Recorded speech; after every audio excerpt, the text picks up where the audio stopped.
share my live stream.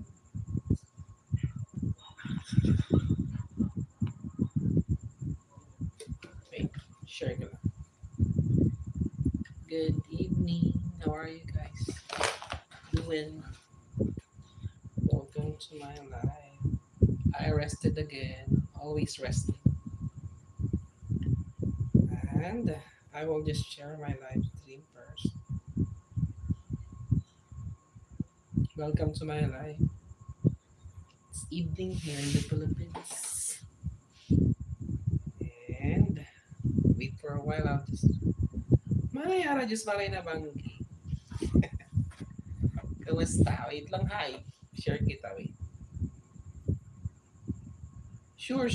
Manay. Iyan ako, i-print. Yan.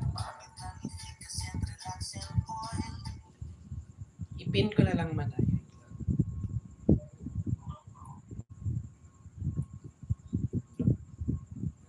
Upo ako pahinga. Tinatamad na ako mag-live. Puti ka pa, araw-araw ka nagla-live. Nakita ko marami kang palipad. Sana all. Hindi ako tinatamad na ako mag-live, Manay. Ayan, nakapin ka naman ay dyan sa Lamaton. Wait, panoorin ko. Mag-upload ako ng mga shorts na lang. Ay, ano to, upcoming. Ito, Manay, pang 36 ako, Manay. Pang 36. Kita mo? Against the light. Ngayon lang ako, sinipag mag-live ulit. Wait lang, ano ko muna. I-share ko muna yung live. Baka sakaling may mga maligaw. Ang haba ng live mo na mga 3 to 5 hours. Di ko na kaya yung ganyang katagal na live. Dati nang hindi pa ako monetize. Nasipag din ako nang hindi pa ako monetize, inaabot ako ng 3 to 5 hours din. Pero ngayon monetize na, Diyos ko. Tamad na. Bira na lang. Anyways, libangan ko lang naman libangan pag walang magawa. Wala akong Hindi naman ako masyadong seryoso sa YT. Libangan ko lang talaga. Minsan pagod na ako sa minsan pagpagod na ako sa trabaho, pagod na ako. Wala nang lakas. Mas gusto ko pang manood ng mga movies. Nanood ako ng mga movies sa YouTube. Mas gusto ko pa yung ganun. Hello, little ship. Ship it, guys, my brother. Thank you. Wait, I will promote your channel. How are you? Do you have a new upload video?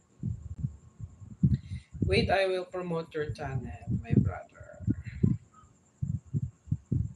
Wait lang, Anne-Marie, good morning there. Uy, mekaniko, salamat. Play ulit kita ngayon, play ulit kita. May pumapasok ba sa play ko sa'yo?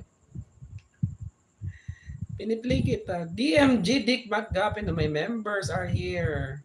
Ship it, guys. Dick McGuffin, wait for a moment. I will promote. Dito yung mga members ko. Wait lang. Ship it, guys. Anne-Marie Lamex and DMG Dick McGuffin, my members. Thank you so much for the support. Mekaniko driver. I-play ulit kita. Wait, ha. Wait, I will drop my members and my visitors. On the top, guys, is my friend Ara Anilo. Wait.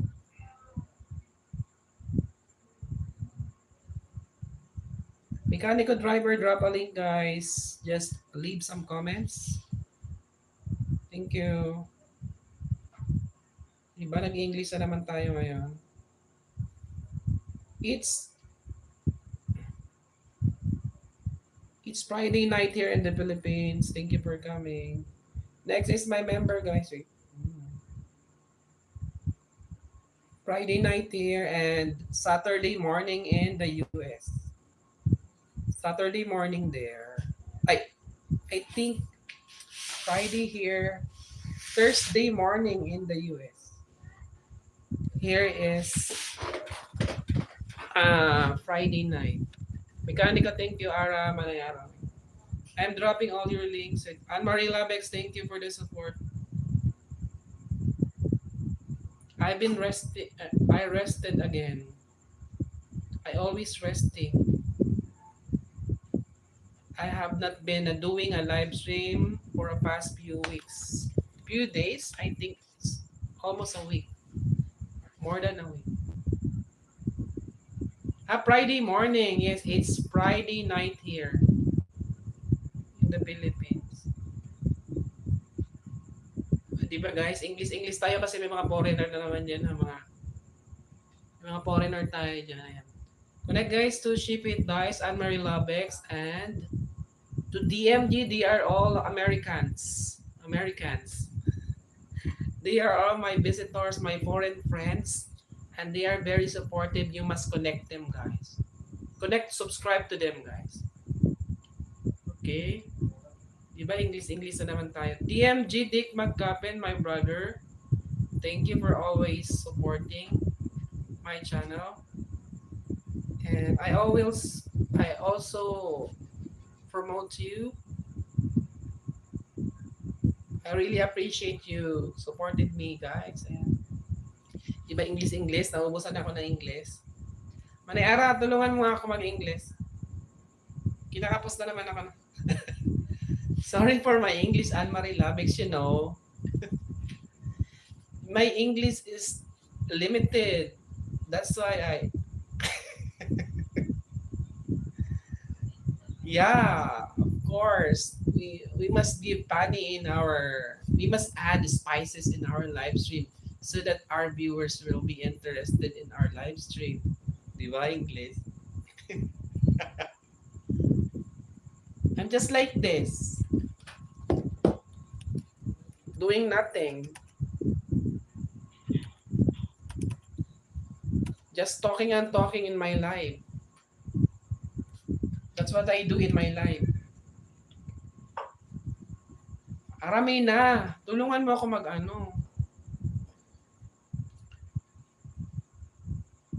Ala, di ko tuloy ma-open yung isa ko.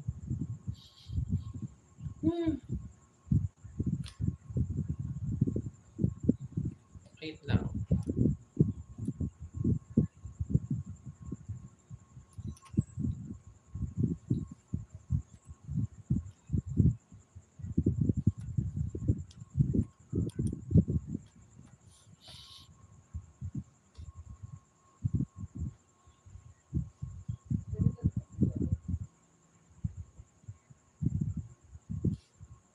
Ano yan? Ayan. Ship It Dice there, guys. Connect guys to Ship It Dice. So Anne-Marie Labex, they are my foreign friends. Di ba English? Subscribe to them, guys. Subscribe to them. Let's go. Wait lang ha. Nag-ano ito aking cellphone.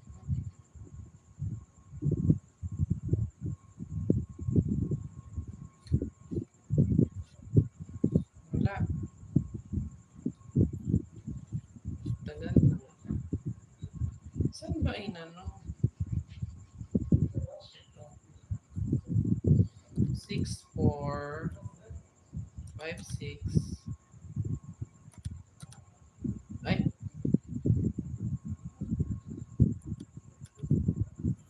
Ayaw. 6454. Okay. 64. Baka dito. Ayun.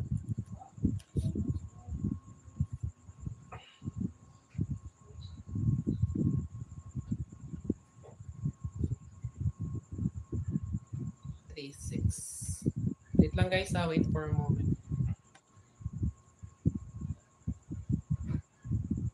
Thank you sa mga nang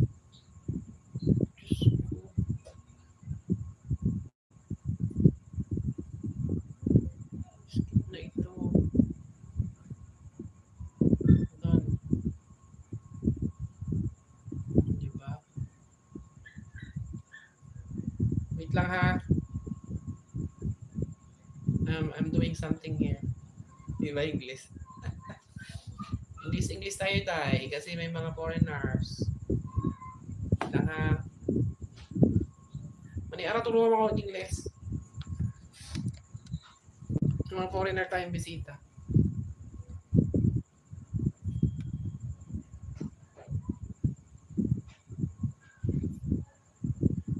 Nag-dinner na kaya? To all my American friends, did you take your breakfast? Maniara, nag-dinner ka na? Anong ulam mo?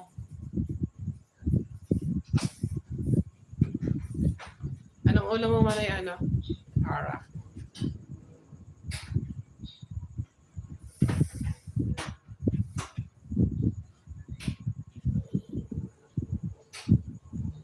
Sino ba yun?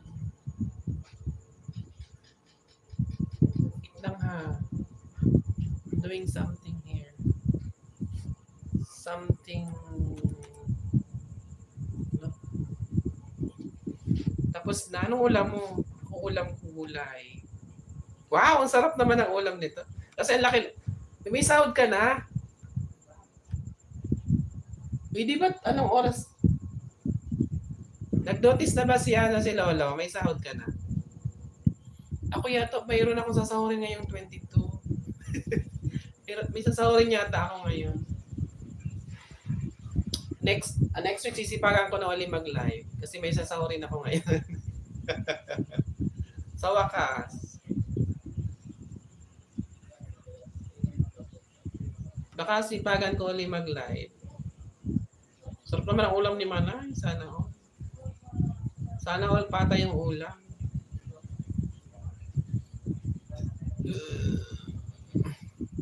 Moira, hello. Good. What's the time there? Good afternoon there in Germany. Goodsen, Morgan. Patapik-tapik na tuyo. Naku, bagong sahod kasi. Ano patapik-tapik na po yan? Laki-laki ng mga palipad mo eh. Tuyo. Anong tuyo? Patapik-tapik ng... Ano yon? Kala ko pata yung ulam mo. Ako may sasahurin naman ako. 100 lang. Tama na yun. Ikaw malaki yata ang sahod mo eh. Sana ako. Ang laki ng mga palipad mo. Ako paminsan-minsan nagpapalipad. Paminsan-minsan ako nakatikin ng palipad. Moira, good morning. I'm Marie Labex, DMG, and Ship It guys, my members. Connect guys to them, guys. Connect to them. Wait, I will drop your link, Moira.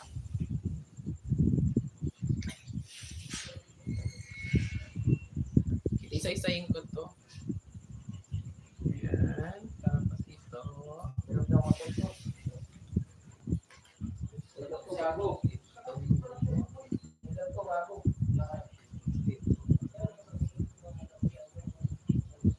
Ay, ba't ganito? Ay.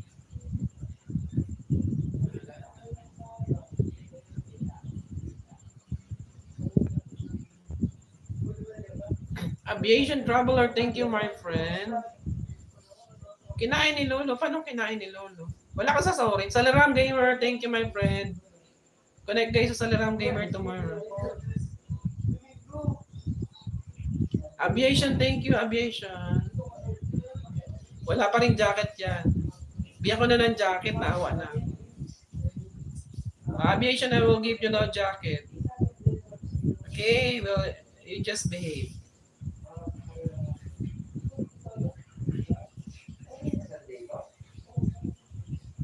Nagtampo yan sa akin kasi wala siyang jacket. Nagtampo yan sa akin.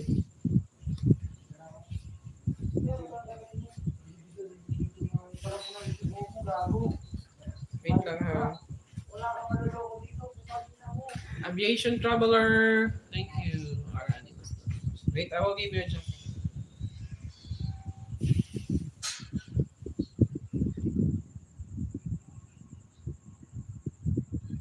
Ship It guys, connect guys to Ship It guys. Who's the next one? Anne-Marie Labex still there. Connect guys to Anne-Marie Labex. To DMG, thank you. To all my members there. Yeah, just behave there. And I will also drop my connect guys to aviation from Nepal. My very supportive friend. Wait, I will be dropping my members. Thank you to those who are there in the background. Thank you so much for the support. I will also promoting my members. And yun, nakita ko na naawa na ako dyan. Ayan.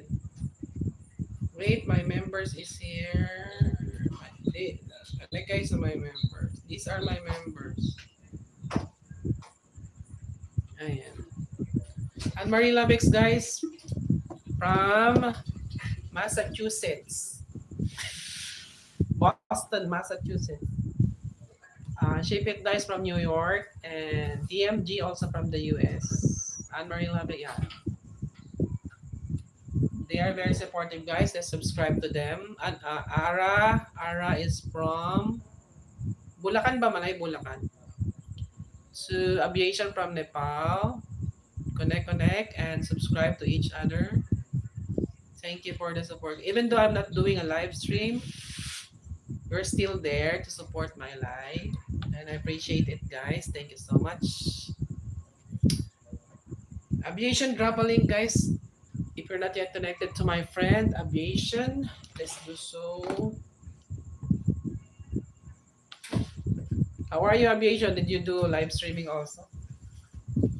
I've not been doing a live stream for the past few weeks because I'm tired and I just rested for a few days, for a few weeks. Maybe this week I will do Montalban, Rizal. Ayan. Ara and Ilus Vlog is from Montalban, Rizal, Philippines. Yeah. Diba? Thank you for those who are in the background. Thank you so much. I really appreciate it, guys. Maraming salamat po. Sana ba tayo? Ayan. Ayan. Ano ito? Ba't movie ito? Ayan. Okay.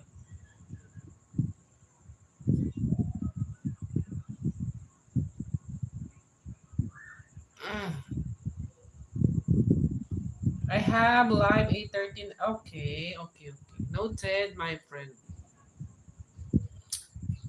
I'm rested in doing live stream, my friend, because I'm tired of doing live stream every single day. I'm easily get tired.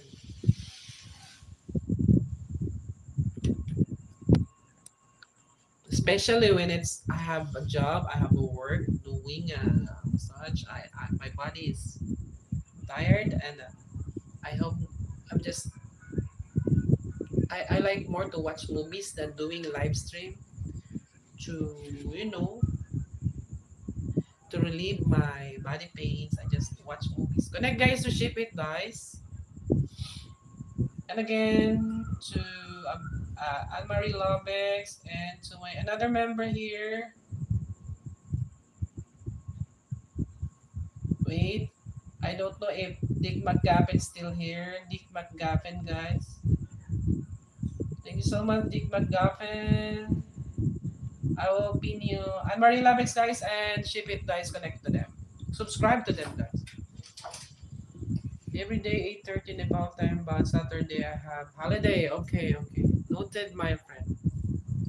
I will visit you soon when you do live streaming. Okay, I will visit if I have a time because I'm also busy here something, doing something, something productive. Wait, I'll just close this door.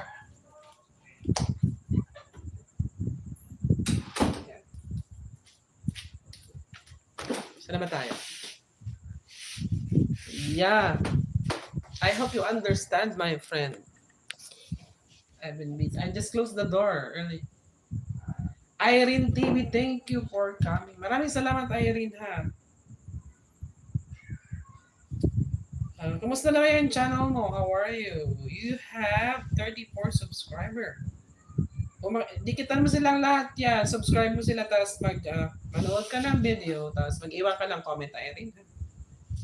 Para madagda, 34, kunti pa lang yung ano. Subscribe mo sila dyan, Dikitan mo sila, i-subscribe mo dyan. Tapos, magbabalik sila. Okay, let's support Irene, guys. Magandang gabi. Sino ba to si Irene? Ano ba to? Another channel mo? Anong main channel mo? Anong main channel mo, Irene? Hindi dito maulan. Mauran? Bicolana ka, Bicolana. Anong other channel mo? Aviation Travel is still there. Thank you, my brother.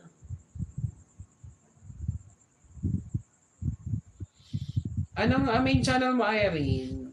I think mayroon kang main channel and you're using your another account. Ayan, yun na-promote ko yung another account.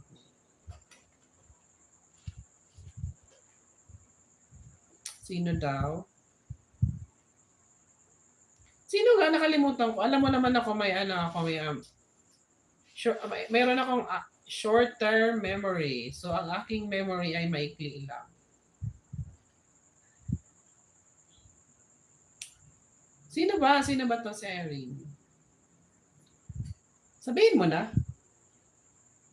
Irene. Salamat ha. Isang oras lang ako magdaldal dito kasi nakakapagod. Hindi ko kaya yung 3 hours na magdaldal. Parehas si Manay Ara. Si Manay Ara kaya magdaldal lang 3 oras hanggang 5 oras. Ako hindi ko kaya. Namamaos ako. Namamaos ako magdaldal. Hanggang 1 oras na ako. Yung 2 oras na, kinabukasan yan, paus na ako. Are you done, guys, with DMG? Let's wait. I will DMG. Thank you for connecting to DMG. I will pin again my membership with guys there. Connect, guys. So Irene, I dropped the link of Irene. Just leave some comments. Ayan, Irene. Hindi mo kasi sinasabi yung main channel mo. Yung binabaong link is sa other account mo, sa Ninja mo. Ayan. Baka dumikit sila kay Irene.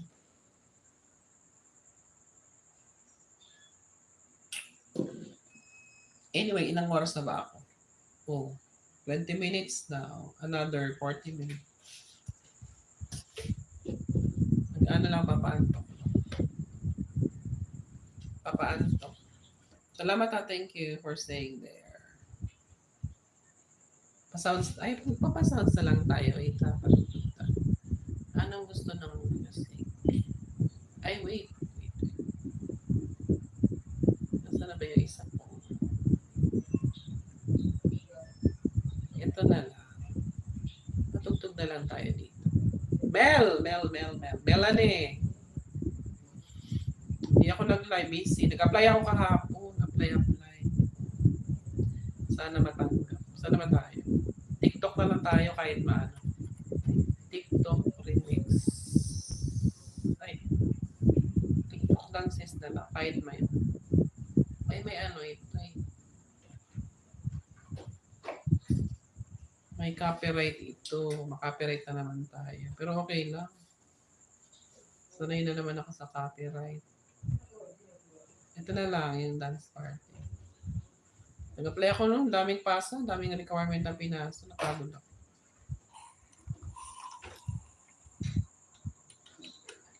Kapagod mag-apply. Doble-doble yung pinapasa. Sayo muna kayo.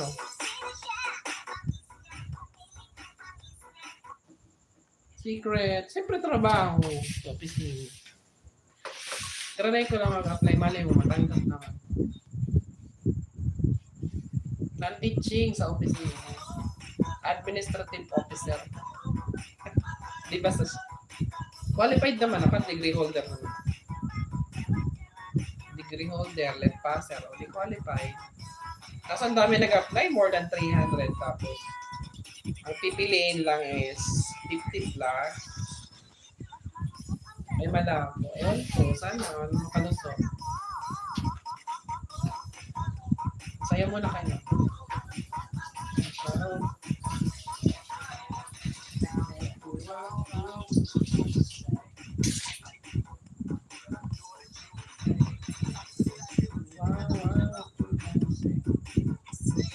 Think positive. Yeah. Oo naman, of course. Ano pa, for final interview pa, i-assist pa yung aming requirements kung sino mga mapipili, yung mga pinalan. May final interview. Propose sa site na DepEd. Kung hindi, ganun pa rin, freelance pa rin, pag hindi matanda. Diba? Or baka mag-apply na ako sa paranking na ako. Antayin ko lang yung memo. Kasi na ako lang. Ilang taon ko sinayang yung opportunities. Nakambay lang. Nawili kasi ako sa kakamassage. Kumassage kasi 80 money. Nasanay ako sa kakamassage, kaka-training ng massage. Para nagsasawa na ako. Gamitin ko na lang yung degree ko. Yeah, thank you for saying their mail is recycle crop art motivation. My member also. I will be dropping the link of my member recycle crop art motivation. She is Mel from Hong Kong. Recycle crop art motivation. Masaya kayo. May bago ka palang up. Ano to? How to make easy DIY. Okay, ito na yun.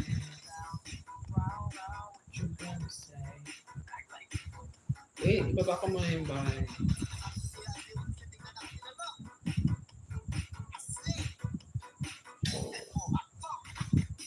Yeah. Oo naman. Yeah. Ano ba yung gagawin ko? Baba ko pala yung bahay mo.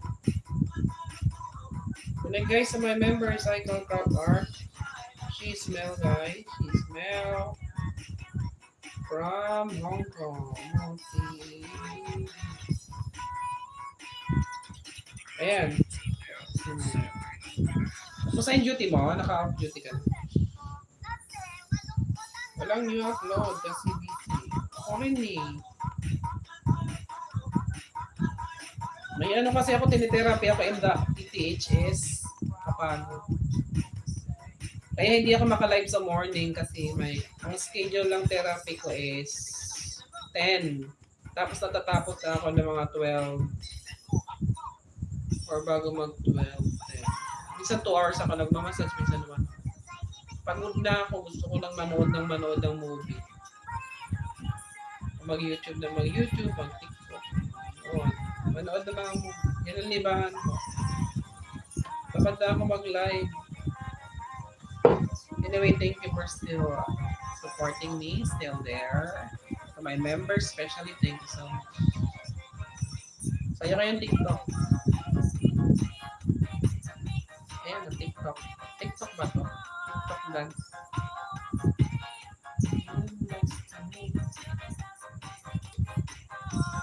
Ano daw? May binigay ni boss. Okay. Very good. Dan Irene from Admission. Connect guys to my member here. I'll be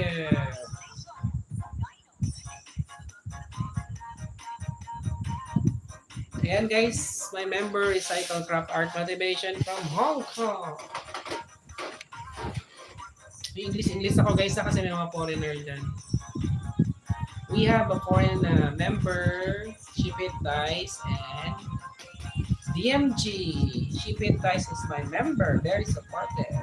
Thank you, brother Karim Shilpa. He is from the US, California. Aviation, how are you? Finally, huwag kang ano dyan, Mel. Binigyan ko niya, naawa na. Naawa na ako yung aviation, binigyan ko na nandiyan. Kasi siya lang yung walang jacket. Si Moira din, walang jacket. Sumaya sa si Moira. Si Moira din, wala din. May jacket ba si Moira?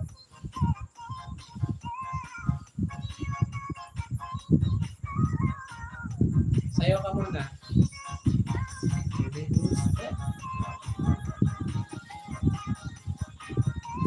Huwag ka manggatong dyan, Mel. Ginagatungan mo si Ian.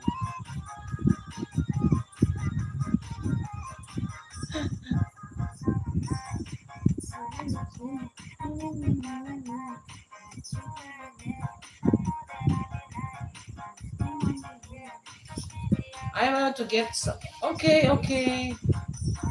What's the time there? Yes, thank you for the time. Sheep hit dice. What's the time there? It's early morning. You're still sleeping. It's morning there in the US. You're sleepy yet? Maybe you're not. Take your time. Go to bed. Okay? Get some rest, my brother. English na. Well, tulungan mo ako mag-English. Naubusan ako mag-English. Nanggagatong to si Mel. Huwag kang manggatong dyan. Buti nga binigyan ko na ng jacket din.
Wala yata, umalis na si aviation. Ang oras naman yung kina-aviation. Para ka rin doon. Anong oras na kina-aviation? Ano yung time doon? Parang hapon yata kina-aviation. Hapon ba?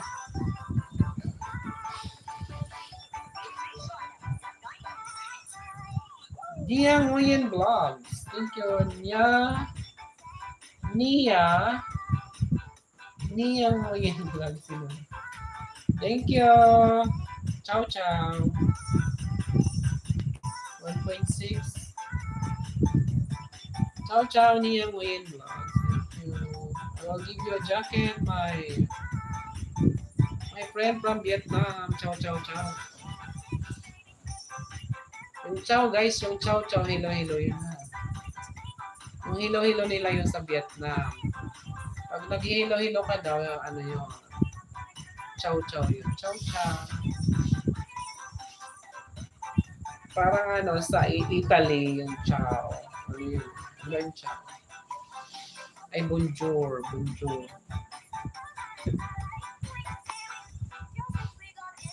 Dan Aviation with comment from Irene. Thank you, Irene. Sige na, mag-subscribe to each other. Be friendly. We have a visitor from Vietnam. He is Nia Nguyen Vlogs. Welcome. Ano ba ito? Babae ba ito? Lalaki? Check mo na. Hindi ko alam kung babae siya o lalaki. Wala, di pinapakita yung mukha sa vlog. You're doing a live stream? Wala, hindi siya nagla-live. Thank you, my friend. Correct guys, naniyang mo yan vlog. Ciao, ciao, ciao, ciao. Ayan, taga Vietnam. Gusto nyo dikit subscribe. Subscribe to my Vietnamese friend. Ayan, may taga Vietnam. May taga Nepal tayo, taga US. Taga US, taga Nepal, taga Vietnam. Ano kaya susunod? Salamat. Taga Hong Kong. Ayan si Mel, taga Hong Kong yan si Mel. Ano pa? Good morning to those who are my friends, my viewers, my fans in the US. They are very supportive. You must subscribe to them, guys. Like my brother membership it, guys. Anne-Marie Labex and DMG. They are very supportive. Okay?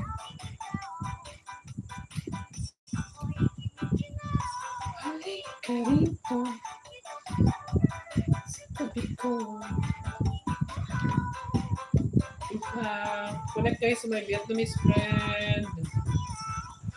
Nia Nguyen Vlogs. Welcome to my live. Promote your channel ko. Subscribe to each other. Support each other. Be friendly. Be civil.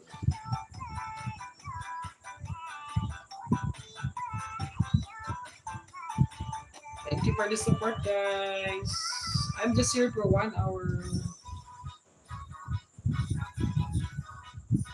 1 hour talking and talking.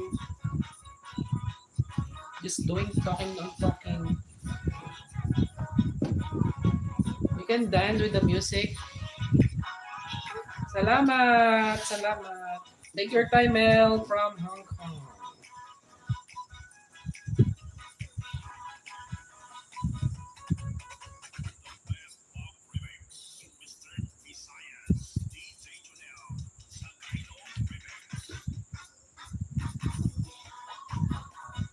I'll let you go. Sayaw muna kayo, ha? You dance with the music.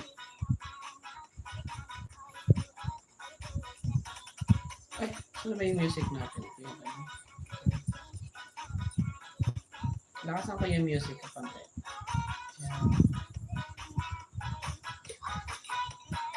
Thank you for staying there, guys. You can dance. Dance with the music. Do you like my music?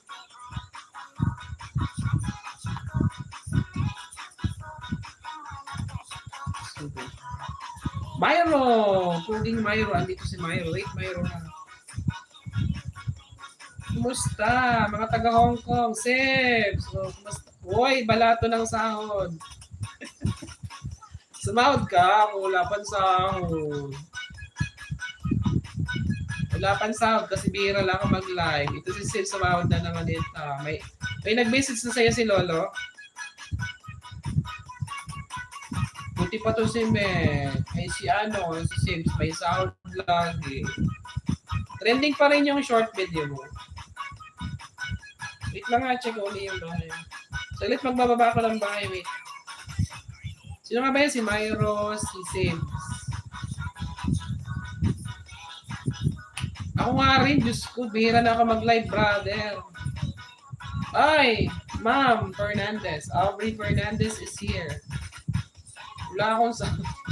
Ikaw may sahod, malaki yung sahod mo, Ma'am. Aubrey. Ito sa Aubrey, malaki yung sahod nito, 35,000. Ang sahod ni Ma'am Green Rose is 35,000 ba? Myro guys, Myro, wait.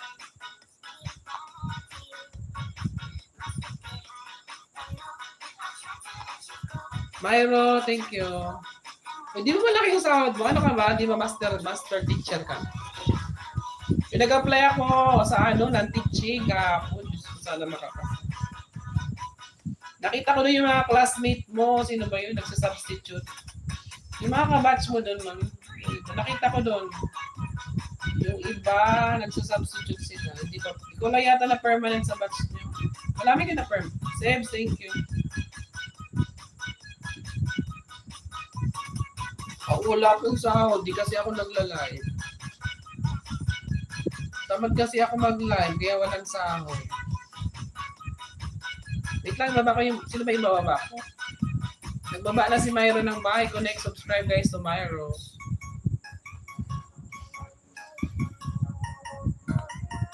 Thank you, Ma'am Aubrey Fernandez, Green Rose. Ayan, classmate ko yan ng college. Maraming pera yan. Papatayo na yan ang kanyang bahay. Na permanent na kasi yan si Ma'am Aubrey. Ano kasi yan na? Very madiskarte sa buhay. Kaya pinagpapala ni Lord. May matulog. Ay, Sabado bukas. Wala ka naman pasok. Sa oras na ako, siguro may ilang minutes na lang ako. Sino ba ako? Sino ba ilalapag ko? Si Myro nagbaba na, si Sips na lang. Sips. Ipin ko na lang ikaw, Sips. Ipin ko si Myro. Wait, Myro. Ay! Doon. Hindi ko mahuli si Myro.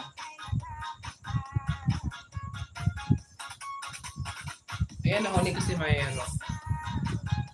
Si Sips na lang, si Sips. Sips ba bakit Pati nga sa short video, Sips, di ako makapag-upload. Buti ka pa, lalaki na.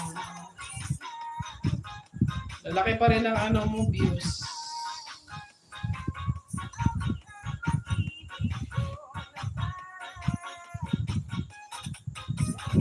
Welcome bro sa lahat. Let's connect. Ingat.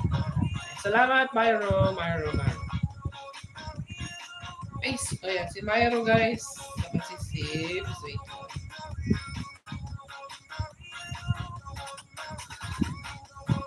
Ito din na kailangan to ng laki na ng bahay, 33,000. Si Sips.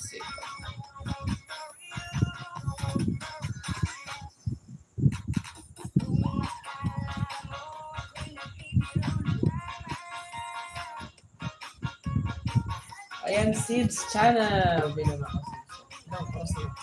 Ilang minutes na lang ako. Pakainaan to.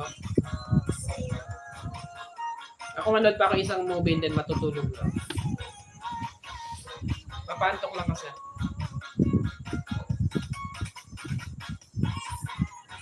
Malakas ba yung music? Salamat sa mga nandun. Nangyari.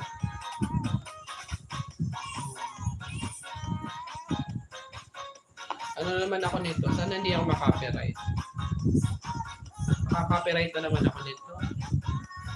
Baka bukas ako mag-live. Hindi na rin ako. Oo nga parehas tayo. Bira ako mag-live. Kung kilala ko tupakin mag-live doon ako. Kailan ko lang gusto mag-live. Pares ang dati araw-araw. Katamad na mag-live.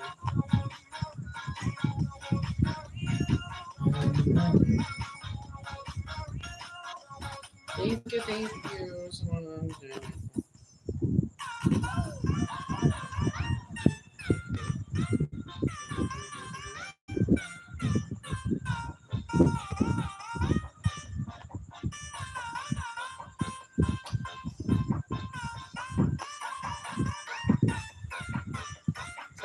Salamat sa mga nakatambay.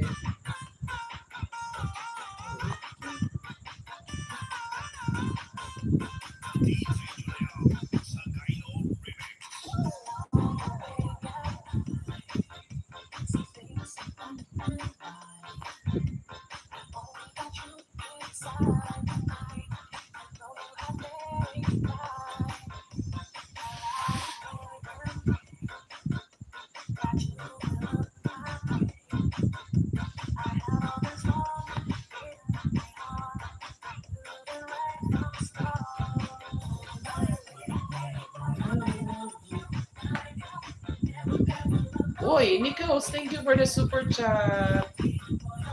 How are you, my? Yan, may ano ako, may pang-sweldo na ako.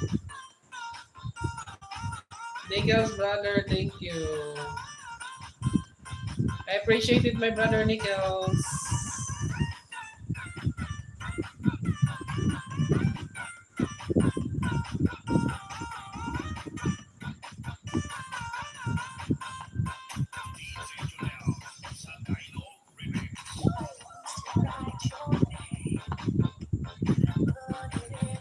Thank you so much for the blessings. Kaya may nag-donate. Thank you for the donations. May namimigay ng pera.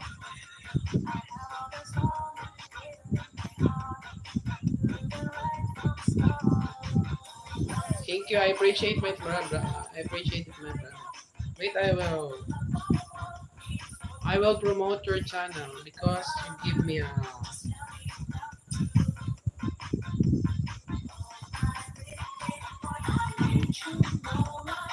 Oy, Patty Garcia, thank you. Hello. Sabi ko ng pera. Thank you. Hello. Thank you for the blessings, guys. Eh, may pera na ako. May namigay ng pera. Wait, I promote your channel because you give me money.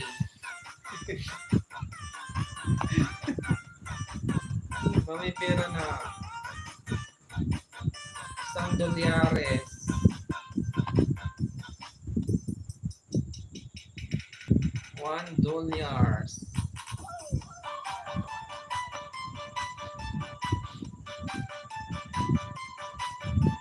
Wait, I will promote your channel, brother. Wait. Nichols. Guys, Nichols is doing a live stream. Maybe you can check out his channel.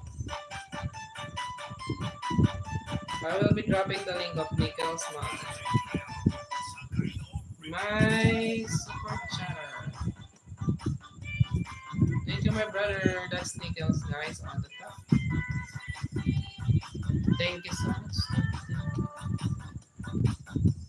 Ate Garcia, thank you. No. Salamat sa mga blessings. Thank you for the.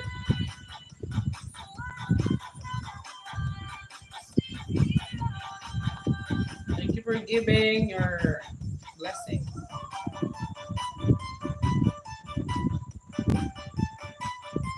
May pera na ako. Salamat. Voice ko ito sa.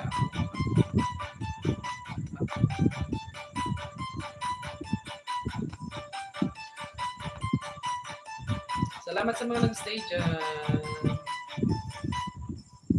Gawin ko lang 1 hour. Connect to Nichols, my super chatter.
SCC, ano nga sa'yo? Crispin din yan, may mga ganang gabi. Crispin, salamat. Songsan Church. Songsan Church. SCC, anyo. Crispin, thank you.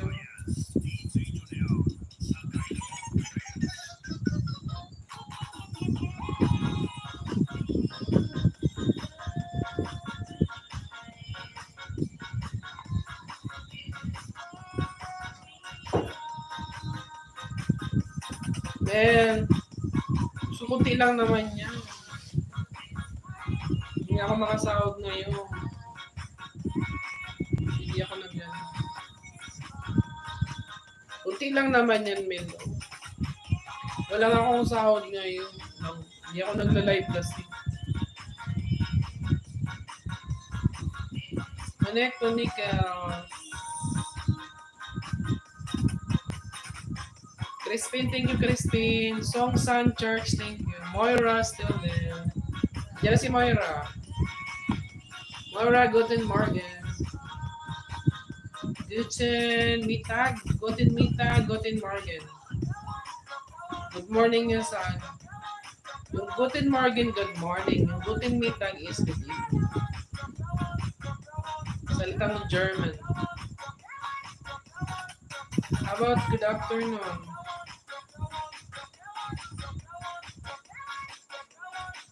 Crispin! Kumusta ka na, Crispin? Baba ko yung bahay ni Crispin. Song San Church, thank you. Ano ka sa'yo? Crispin, kumusta na yung tindahan mo dyan? Marami kang benta, Crispin. Guten Nachmittag. Okay, good afternoon is Guten Nachmittag. Now I know. Are you busy right now? You're not busy, that's why you are here in my life.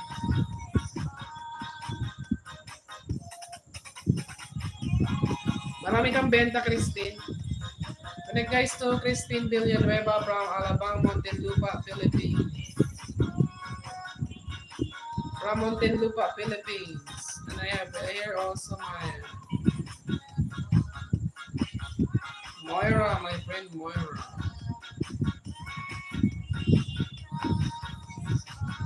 Moira guys from Germany. Guten Nachmittag. Sino pa hindi ko nalapag? Si Song San Church TV from Korea, South Korea. Anyo ka sa'yo, sarang iyo.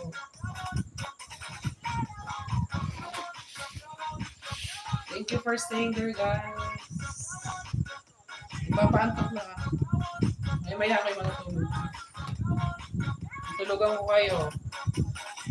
Manood kayo kung paano ako matulog dito. Pag inantok ako dito.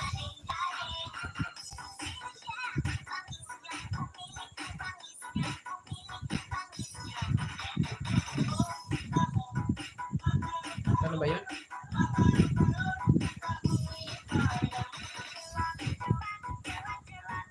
Ano ba sayawin niya? Kalimutan ko pa sayawin.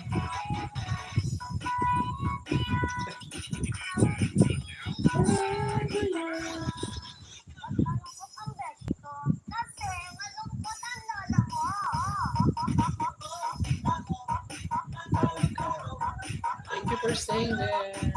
Connect na may super chatter, Nico. What you gonna say? Enjoy the music. Crispin, Crispin. Dikitan nyo si Crispin.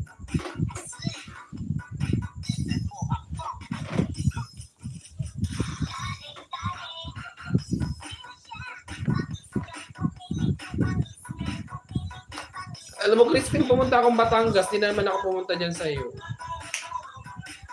Why are you laughing, Moira? Crispin, pumunta ako ng Batangas. Kailan ba yun? Last month. Hindi na naman ako natuloy papunta sa iyo. Kasi ilang araw lang ako doon. Nag-atid lang ako ng bigas. Hindi ako natuloy sa Muntinlupa. Kulang na kasi yung pera kong pamasahe. Hindi ako natuloy sa Muntinlupa. Ano lang ako doon sa 3 days lang ako sa Batangas. Sa Santo Tomas. Nag-atid ako ng bigas sa kapatid.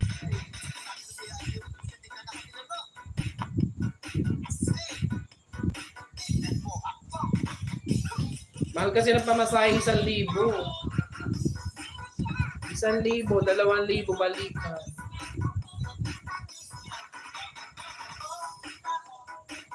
Naka.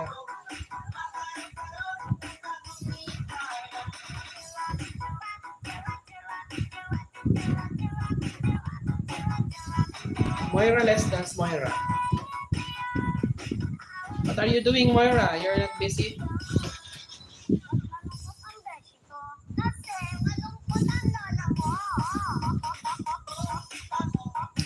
Parang. Wala nang nanonood. Tatlo na lang kayo dyan. What you gonna say?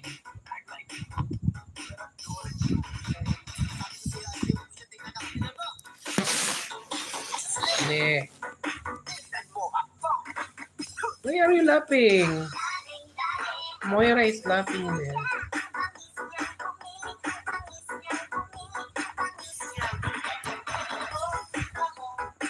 Karong-karong.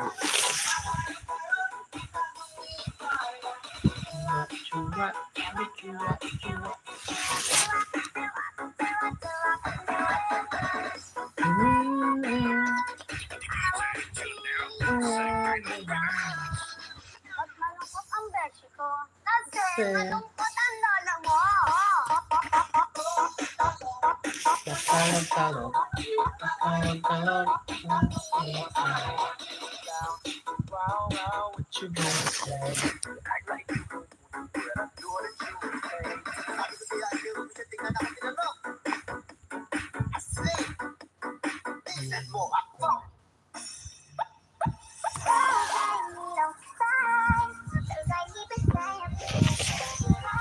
Moira, thank you.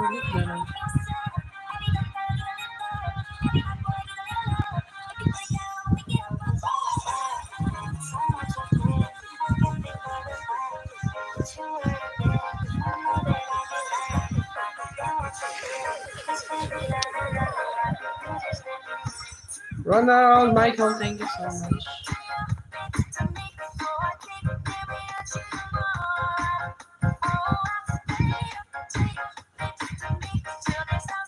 Ronald, Michael, thank you so much.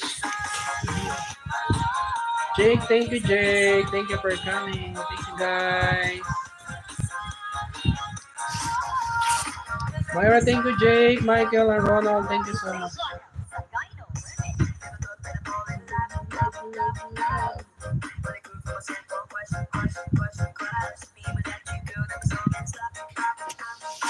Erica, thank you. Erica is there, my member, Erica.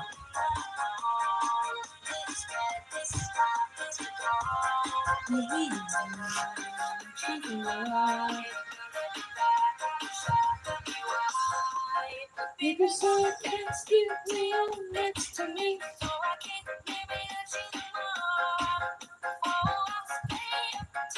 Next to me.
Anong nangyari?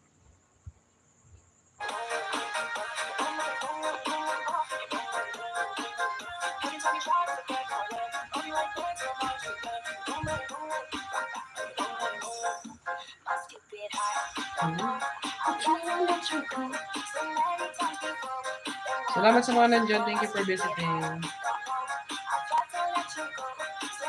Anong oras na ba? Mag-end na ako. Anong oras? Alas... Anong oras na ba? Alas 10.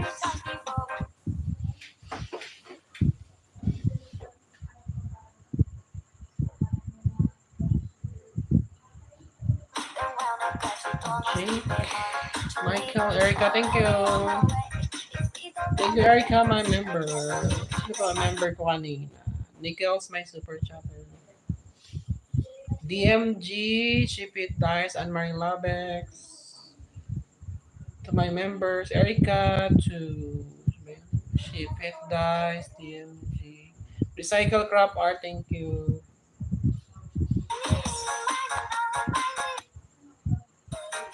Update mo putol-putol.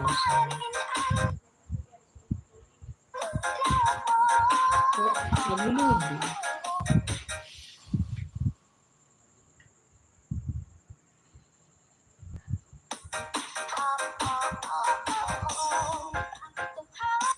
Sayang, sayang.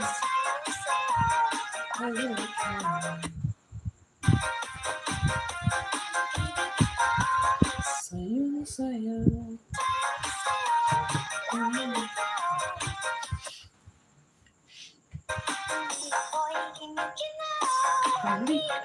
Mag-movie marathon na lang ako. Wait. Habang nandiyan kayo, mag-movie marathon. Ano dala ko ng movie? Manood tayo ng movie. Papanto ko. Makinig kayo sa ano ha. Pwede kasi ako sa movie. Movie recap.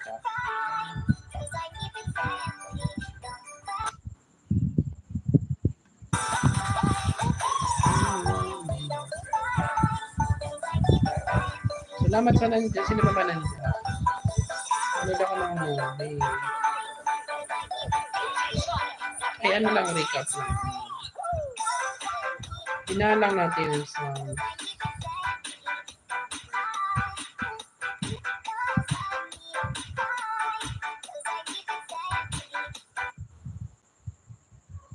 Naghahang na yung akin.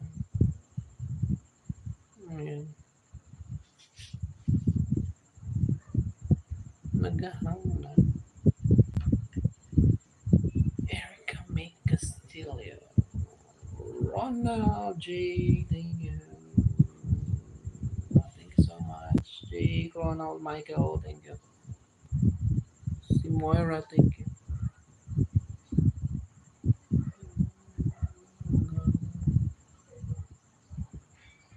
I try to let you go.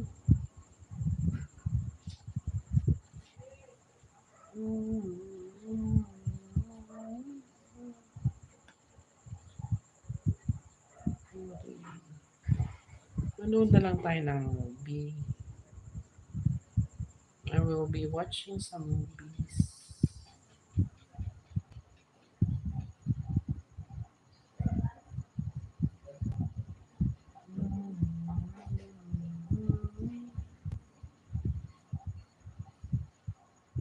Let's watch some movies. I'm going to... Naghang yung aking computer. My where is it? Yeah, it's back again. Sana yun?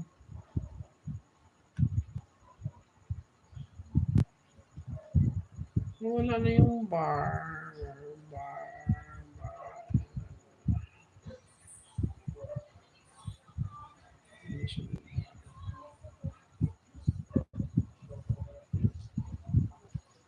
The Drifter PH, thank you. Connect guys to the Drifter PH. Thank you for the Drifter PH. Thank you, my brother. Thank you.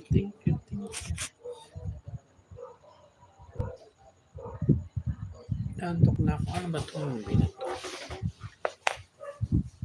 Manood akong movie bago ako matulog. Ay, wait lang. The Drifter PH, thank you so much. I'll go watch a movie. Na-addict ako sa kakapanood ng mga movie. Gusto ko yung movie. I'm going to watch a movie, guys. What movie I'm going to watch? Good night. O sige na, tulog ka na. Manonood pa ako. Isa pa ang movie, tapos patutulog na ako.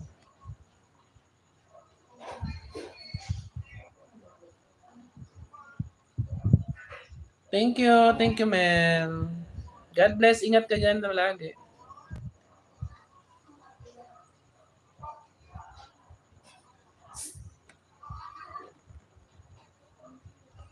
Naghanap ako ng movie, manonood ako.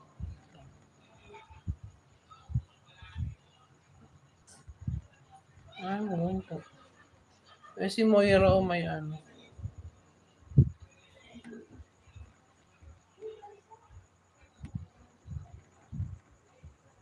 Walang movie. Walang movie na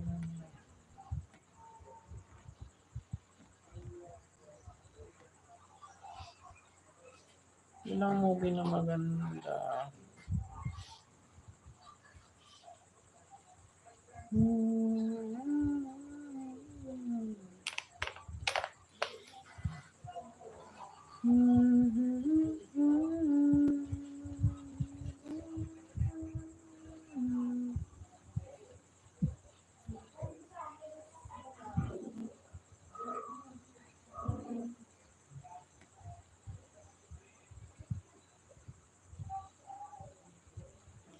Forever young.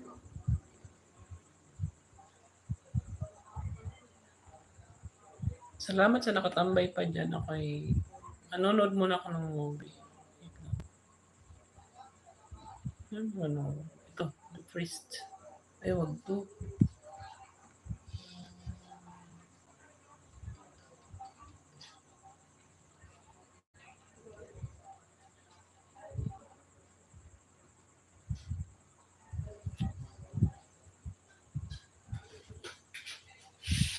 Luciana.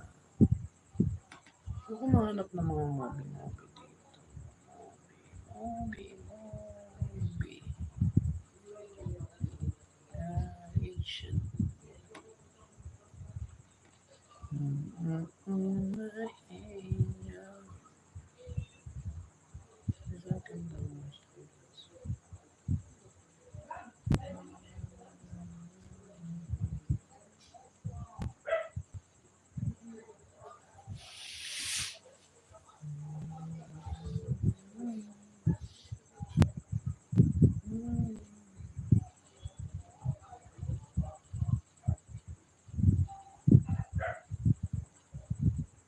Oo, sige na. Tulog ka na. Matulog ka na. Matulog ka na. Ano ba tayo? Saan ba yung movie na pinapanood ko? May movie ako na pinapanood dito.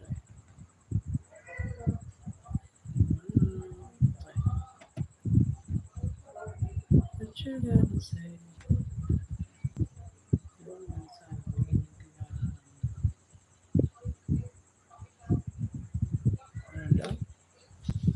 Don't pinapinood.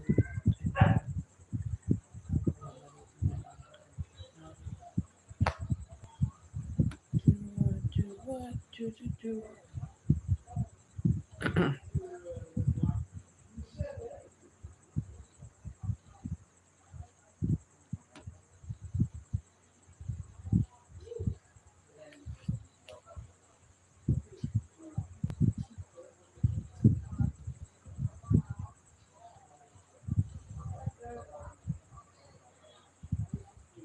Saan na kaya yung pinapanood?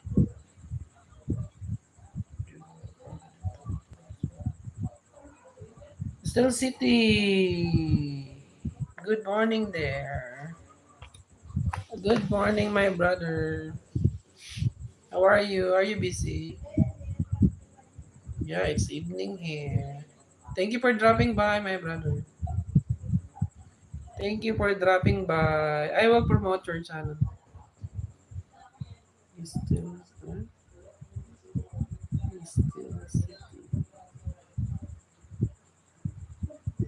Connect guys to Still City from Pennsylvania, USA.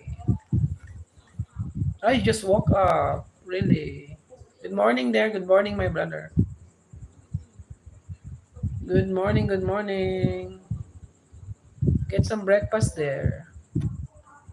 Go and make some breakfast.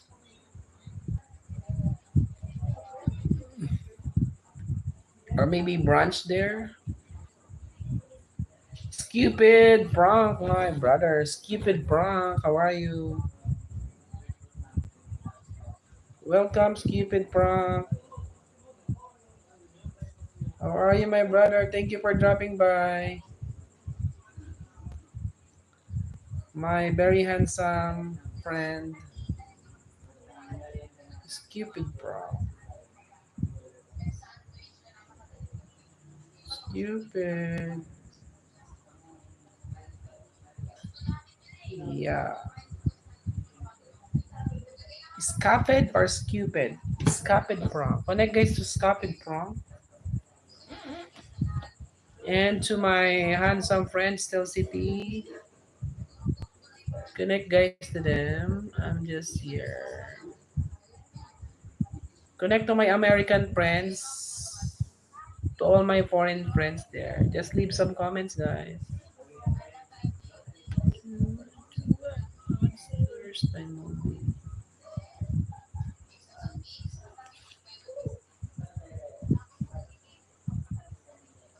Escaped.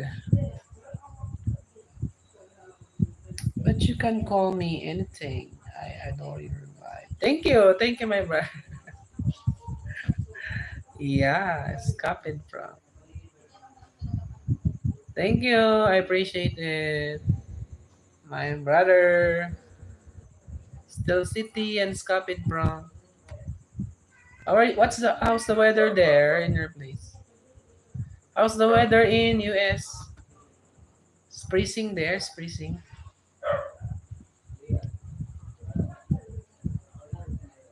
I'm watching a movie here. I'm going to watch a movie. I'm going to watch a movie in YouTube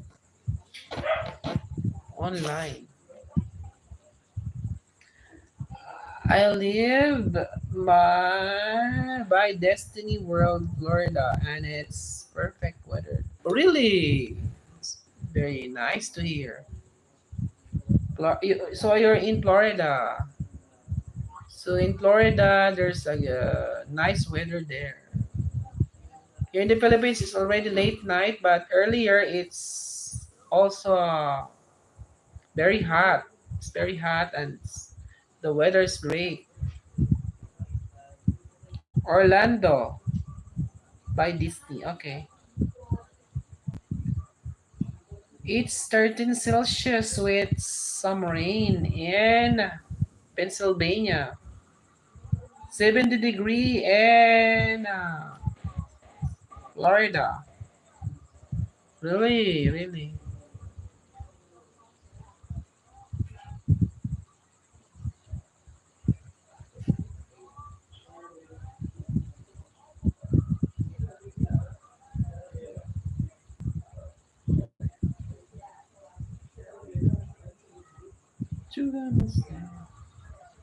Really, you have different weather. Know that Jin Lian is his wife, but instead of leaving, these guys insult Dom. I'm watching a movie here. And give him a pretty bad. Sorry for that. At that time, Jin Li. I'm watching a recap movie. And rushes out to find two guys beating up her husband. When they see how pretty Jin Leon is, they try to charm her into leaving her husband. But she gives them a look that scares them off, and they decide to leave. After those guys take off, Jin Leon helps her husband. bring the stuff into their house. To get by, Da Long sells cakes at the market, and Jin Lian helps him out by making the cakes. Now they live in this little town called Yanggu and seem to have a pretty happy life together. Da Long usually has this young guy named Chen who is helping him at the market, even though Chen can be a bit annoying sometimes. The next day, Da Long is at the market, people cheering for a warrior who had just beaten a fierce tiger in the forest. The hunters who saw it all take the warrior around the city, and they end up at the market. That's when he realizes that this big deal warrior is actually his younger brother, Wusong. Soon after, Da Long spots Wusong in the crowd and tries to call out to him, but it's tough since he's pretty short. So Da Long climbs some stairs to be higher up and calls out again. This time, Wusong hears him and wants to go over, but Da Long gets too excited, loses his balance, and takes a tumble down the stairs.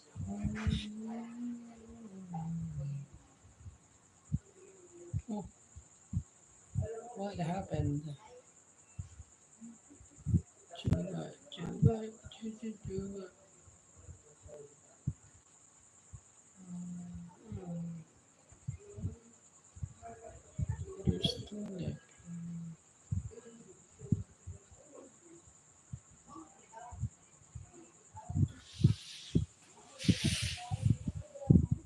Forever young, wanna be forever.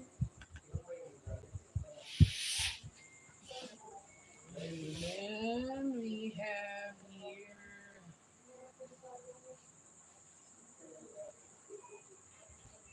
Chihuahua, what you gotta say?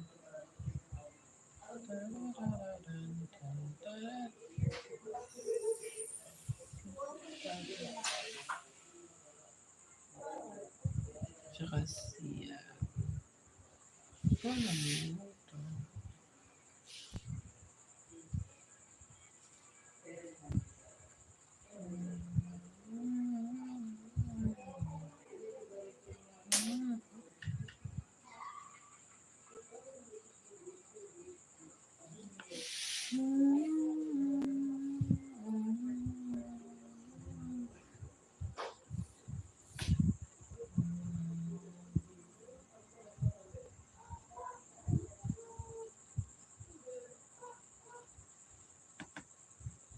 Yeah, konti lang.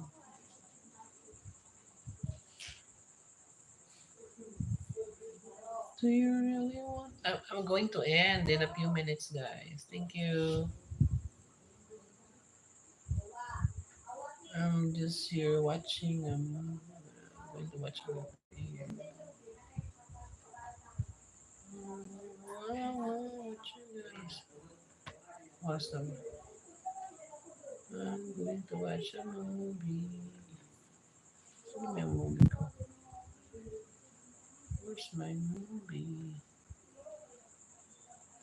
Movie recap. Movie. Ayun. Movie recap. Recap.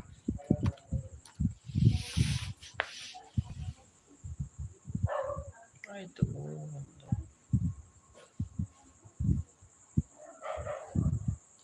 What you gonna say? Basic spelling and grammar. Grammarly Premium, on the other hand, provides. In the outskirts of Oregon, Bill stops his car and changes his clothes to burn them while remembering all the violence he just went through. This started 2 days ago. Bill is a 23-year-old guy living with his hardworking parents. He's in a constant state of anger and frustration, caused by his obsessive consumption of depressive news about the state of the world and videos from edgy influencers. To burn through this frustration, Bill punches a bag, lifts weights, or plays darts in his room. When he's in front of his parents, Bill pretends to be a chill dude. One morning things get difficult when Bill's parents inform it's about time for him to move out of the house. Bill snaps as he spills the juice, reminding his parents that the deal consisted of him living with them until he had enough saved money for his post-education because he wants to do this on his own. His father points out some of that money could go to rent, and Bill accuses him of guilt tripping. An argument ensues, but the parents need to leave for work, so they tell Bill that they'll help him out for a few years, but they still want to discuss the matter properly over dinner later. Afterward, Bill drives downtown and goes to a coffee shop, where he orders a double espresso macchiato with extra foam. The barista finishes the order quickly, but Bill is disappointed by what he sees, claiming it isn't a macchiato because it doesn't have foam. An argument ensues and Bill returns the coffee while asking for his money back, but the barista thinks he's an idiot and refuses to return the money. Bill storms off only to return a second later and take some stuff from the counter before leaving again, so the barista uses the chance to throw a roll at his head. Moments later, Bill is at work in a garage fixing a van. Suddenly his boss shows up and points out his lunchtime is over, so he should be working on cars instead of wasting time on the van. Bill asks him to treat his best worker better and asks for a raise, but his boss tells him off. Bill has no choice but to work with the cars, but first he leaves a mysterious bag inside the van. After work, Bill meets his only friend Evan, a rebel influencer who makes videos about opposing social norms and complaining about the system. Evan gives Bill 2 packages and asks him to stop sending stuff to his house because his father doesn't like it. He also wants to know what's in the packages, but Bill just says it's a surprise. Then Bill decides they're grabbing a bite at the chicken den, although Evan doesn't approve of the company because he believes in animal rights and orders a salad. Once they have their food, the boys eat while discussing their upcoming paintball game and are interrupted when the employee comes by to pick up the tray. She ends up accidentally spilling their meals on them, and at first the guys laugh, but while she cleans, they demand an apology and their money back. The employee says she'll redo their orders, but she can't return the money, causing Bill to ask for the manager until Evan calms him down.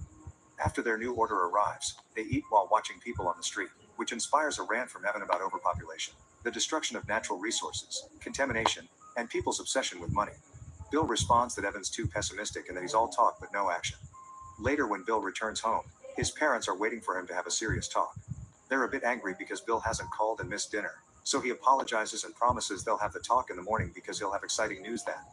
Afterward, Bill goes to his room, where he reads books and magazines related to the world's problems while hearing the news on the radio, which also talks about violence. Bill keeps picturing all those crimes in his head and eventually abandons reading to open his packages instead.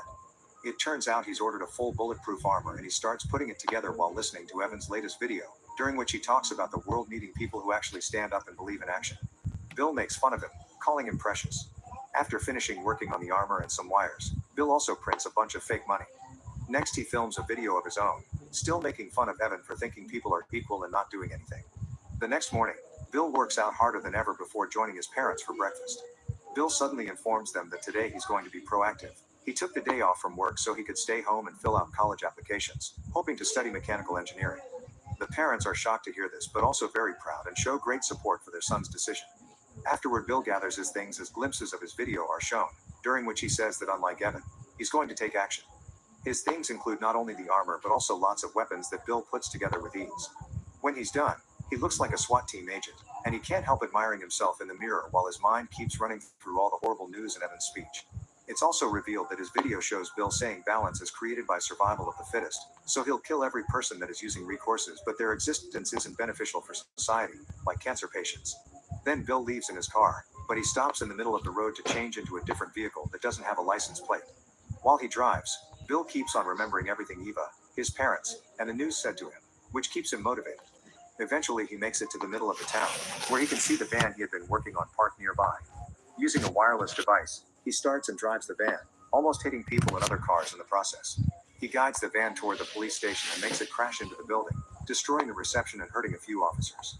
The cops that are still standing check the back of the van and are shocked to find a bomb that Bill immediately detonates, causing the whole station to explode. This will keep the cops busy for a while and Bill can continue with his plan. Next, Bill stops the car on a busy avenue and gets out to shoot at a driver, causing them to crash. Then he starts shooting at random people on the street, which causes major chaos as everyone screams and runs away. Car and shop alarms begin ringing all over the place as Bill continues to kill people and eventually 2 cops arrive to stop him. However, their bullets can't do anything to the armor and Bill kills them too. Afterward, he returns to the main avenue to keep on shooting people without mercy, only stopping if he needs to reload. He even asks a woman if she's scared before killing her too. The massacre continues for several minutes and by then Bill has started to enter stores too. After killing everyone at a diner, he goes to the cafe with the barista that told him off and asks for the same order. The barista doesn't recognize him and prepares the order, but Bill gets furious because it's lacking foam again. He gives the barista the chance to run as he starts counting, and when he reaches 5, he kills the barista outside. Next, Bill enters a beauty salon and shoots in the air as a warning before cornering all the employees and clients against the wall. Then he takes off his helmet and gets some water, explaining the armor is very hot. He also takes a seat to rest and begins making fun of the victims for sounding so scared. Some of the women beg for mercy and mention their families, so Bill says he feels nauseous and leaves the shop without killing anyone. However, he returns 2 seconds later to corner the people in the salon again and shoot them all at the same time because they saw his face. Bill's next stop is the bingo, where a bunch of elderly people are too busy playing to pay attention to him. He decides to get some food and his clerk does notice he's crazy, so he doesn't charge him for it. Bill sits at a table among the old people and takes a bite of his sandwich, but he hates the taste of it. Feeling his anger boiling, Bill approaches the caller and steals the latest number as he calls it for everyone, but nobody reacts except for the caller who asks him politely to give the number back. Bill realizes that these people don't need his help because they're pretty much dead already and leaves. Afterward, Bill drives to the local bank while listening to the radio, which is already covering all his crimes. Once he makes it to the bank, he parks horribly and immediately opens fire on the upcoming guard before going inside. While he makes everyone back away from the alarms, suddenly an employee jumps on him from behind and makes him fall, but Bill quickly overpowers him and kills him with a knife. People start to panic, so Bill shoots a bunch of them before asking the manager to open the safe. While the manager searches for the key, Bill makes an employee empty the register in a bag. Next, the manager pretends he doesn't know the safe's password, so Bill starts talking to him by alternating between understanding and insults until the guy finally gets it open. Once all the money is in the bag, Bill rushes back to his car, puts the bag with the real money in the trunk, and takes out the bag with the fake bills he printed. Then he makes a show out of setting the money on fire while yelling that money is useless. After Bill leaves in his car, the bank manager comes out and sees the burned money, so he calls the sheriff. Meanwhile, Bill continues to drive while listening to the reporters talk about all his crimes. Using the radio, he catches the police's frequency and learns they're searching for him. These cops were coming into town through Cross Road. At that moment, Bill gets a phone call from his mother, so he quickly lies and says he hasn't left the house while pretending not to know about the incidents in town. Moments later, Bill stops at the chicken den and kills the employee that spilled their meals yesterday. At that moment, Evan calls him and scolds him for being late, since they're supposed to be playing paintball in the woods now. Bill says he's running errands and that he'll be there soon. On his way to the forest, Bill stops at Cross Road and plants a huge bomb behind the welcome sign before going back to his car to wait. Evan calls him again because he's tired of waiting, but Bill convinces him to wait for him for 10 more minutes, even saying he'll kill him if he doesn't. When the cops finally show up in 2 vehicles, Bill detonates the bomb and the explosion hits one of the cars, making it flip. The car with the sheriff manages to avoid the explosion, and when Bill sees them coming, he immediately takes off in his car, triggering a chase on the road. They also exchange a few shots but miss them all. So the sheriff makes the driver bump Bill's car, but he bumps them back and that's enough for him to speed up, leaving them behind. Moments later, when the sheriff and his officers finally catch up to Bill, he's already left the car with his money bag in hand. He hands behind a fence and warns the officers not to follow him. But when the cops do it anyway and open fire, Bill uses a detonator to blow up his car before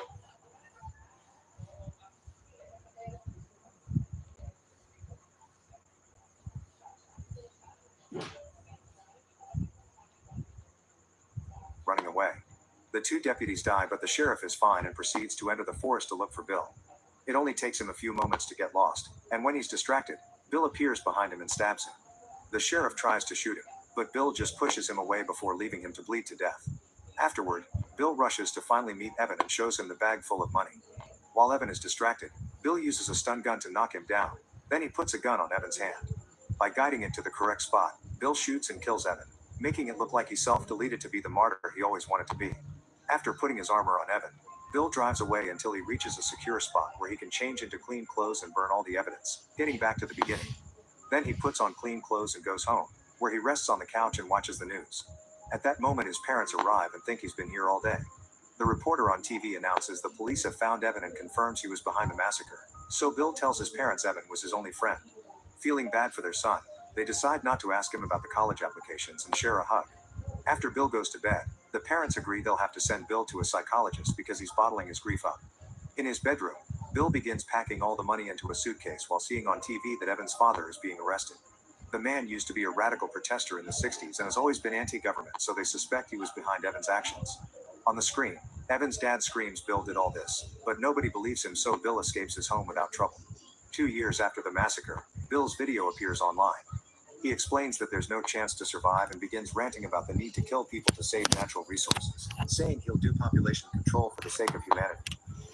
Make sure to subscribe and turn on notifications so you can watch more videos like this. Thanks for watching.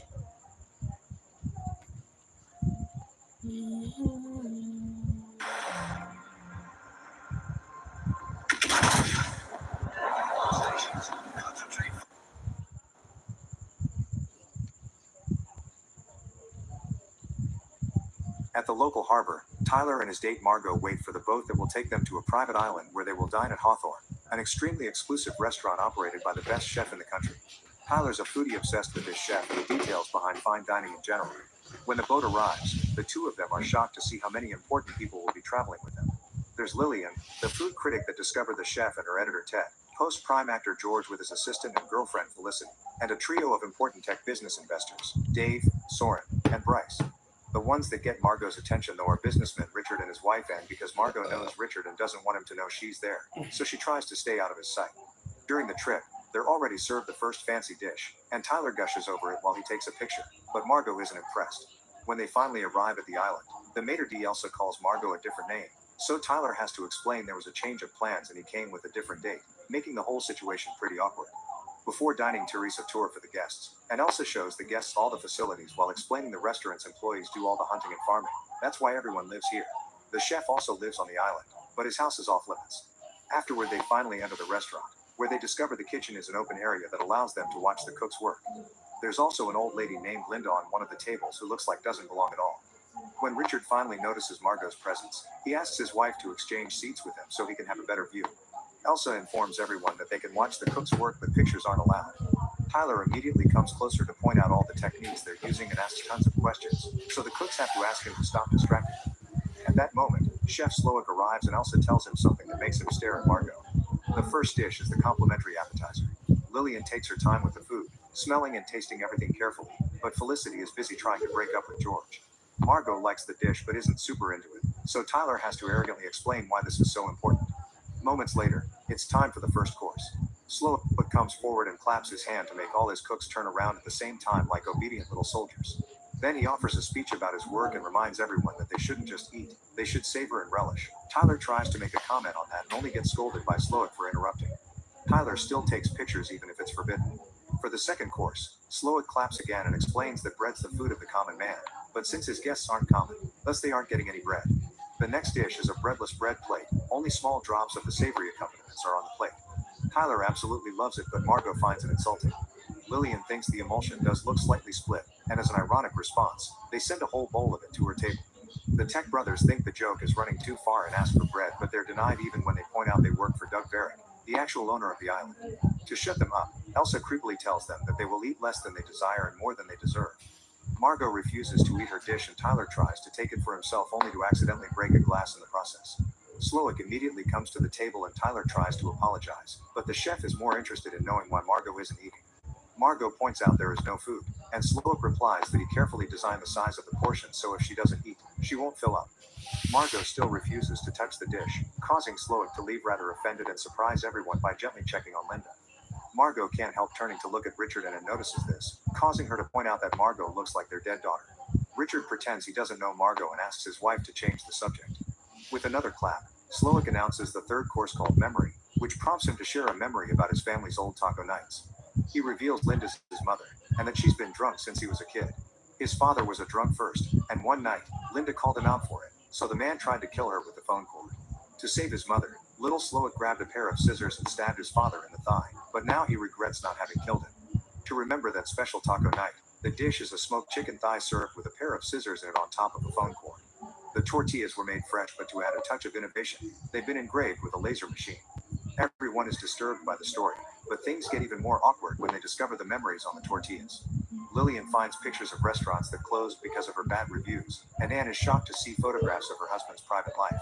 One in particular shows Richard going out with a strange woman, but Richard swears it's just a prank. George finds pictures of his role as Dr. Sunshine, a movie that did awful when it came out, and the Tech brothers are disturbed to find their company's tax records that prove they created invoices with fake charges. Elsa refuses to explain how they acquired that information, and when the men threaten with closing up this place, Elsa cryptically says it won't be necessary. Tyler sees himself taking pictures of the food and thinks Slowick hates it. Margot finds the images insulting and wants to send the dish back, but Tyler snaps at her and calls her a child for not behaving correctly. Hurt, Margot decides to go to the bathroom, and Elsa rushes to stop her from entering a forbidden silver door. When she makes it to the bathroom, Margot gets close to the window to have a smoke and notices an employee running with a pair of angel wings in his arms. At that moment, Slowick comes to ask Margot why she refused to eat again since he's feeling wounded by her attitude, but Margot just says she isn't that hungry. Slowick also wants to know who she really is, and when she says she's just Margot from Nebraska, Slowick doesn't believe her. A moment later, the cooks start the preparations for the fourth course by putting a piece of fabric and some decorations on the floor. Slowick introduces everyone to Jeremy, one of his sous chefs who created the next dish called the mess. Jeremy studied in an important culinary school and his dream has always been to work for Slowick. And while Slowick admits he's talented, Gising na sa Gising Rabbit. Good vibes ang gising. he doesn't think Jeremy is great. Jeremy may want a life full of prestige like Slowick's, but Slowick thinks his life is full of pressure, not to mention all the unhappy customers and critics that won't appreciate his work. Slowick asks Jeremy if he wants that life, and when Jeremy says no, Slowick kisses him on both cheeks and steps back before Jeremy takes out a gun. Then Slowick announces the fourth course and Jeremy ends things in front of anyone. The other cooks aren't surprised by this and watch solemnly, but all the guests freak out and step back except for Tyler, who finds this fascinating. As the body is taken away, Slowick asks everyone to sit down and accept this as part of the show. Everyone begins discussing if the death had been real or not, and Richard has had enough. He tries to leave with Anne, but Elsa stops him, explaining there's no available boat. Richard still insists, causing Elsa to order the chefs to grab him and get his ring finger. Guests start freaking out again except for Tyler, who is still enjoying his meal without a care. While Richard wiggles on the floor in pain, Elsa returns the fallen wedding ring to Anne. Slowick once again explains this is part of the menu, and Lillian accepts it, but the others are starting to get afraid. Felicity wants George to have a talk with Slowick since supposedly they're friends, but George confesses he lied to impress her. Elsa brings Margot to the kitchen, where Slowick tells her she's simply wrong. He can tell she isn't a Margot and it's a problem because she wasn't part of that original menu plan.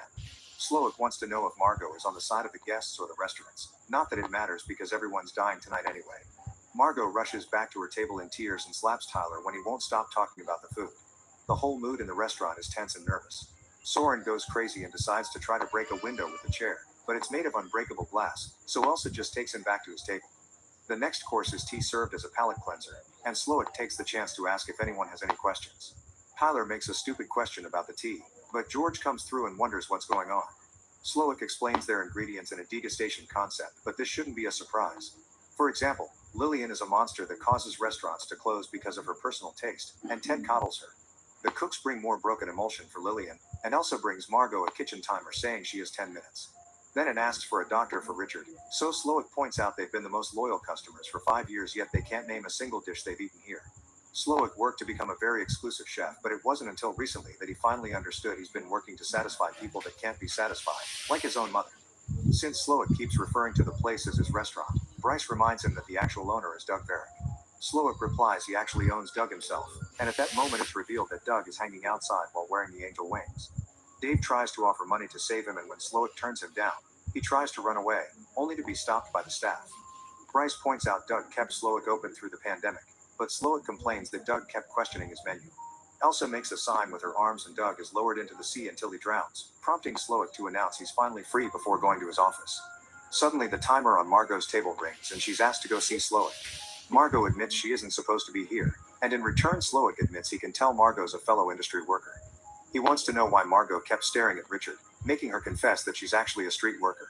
Richard had been one of the few clients that managed to rattle her because he wanted her to pretend to be his daughter while they were getting frisky. Both Slowick and Margot agree that they used to enjoy serving others and bad clients had made them hate their jobs. Afterward, Slowick takes everyone outside. The next course is presented by sous chef Catherine, who explains Slowick has flirted with her many times, and she's always said no. Slowick didn't fire her but stopped looking her in the eye, and this inspired the next dish, called Man's Folly. Then Catherine stabs Slowick on his leg and hugs him before staining his chef uniform with blood, prompting him to apologize.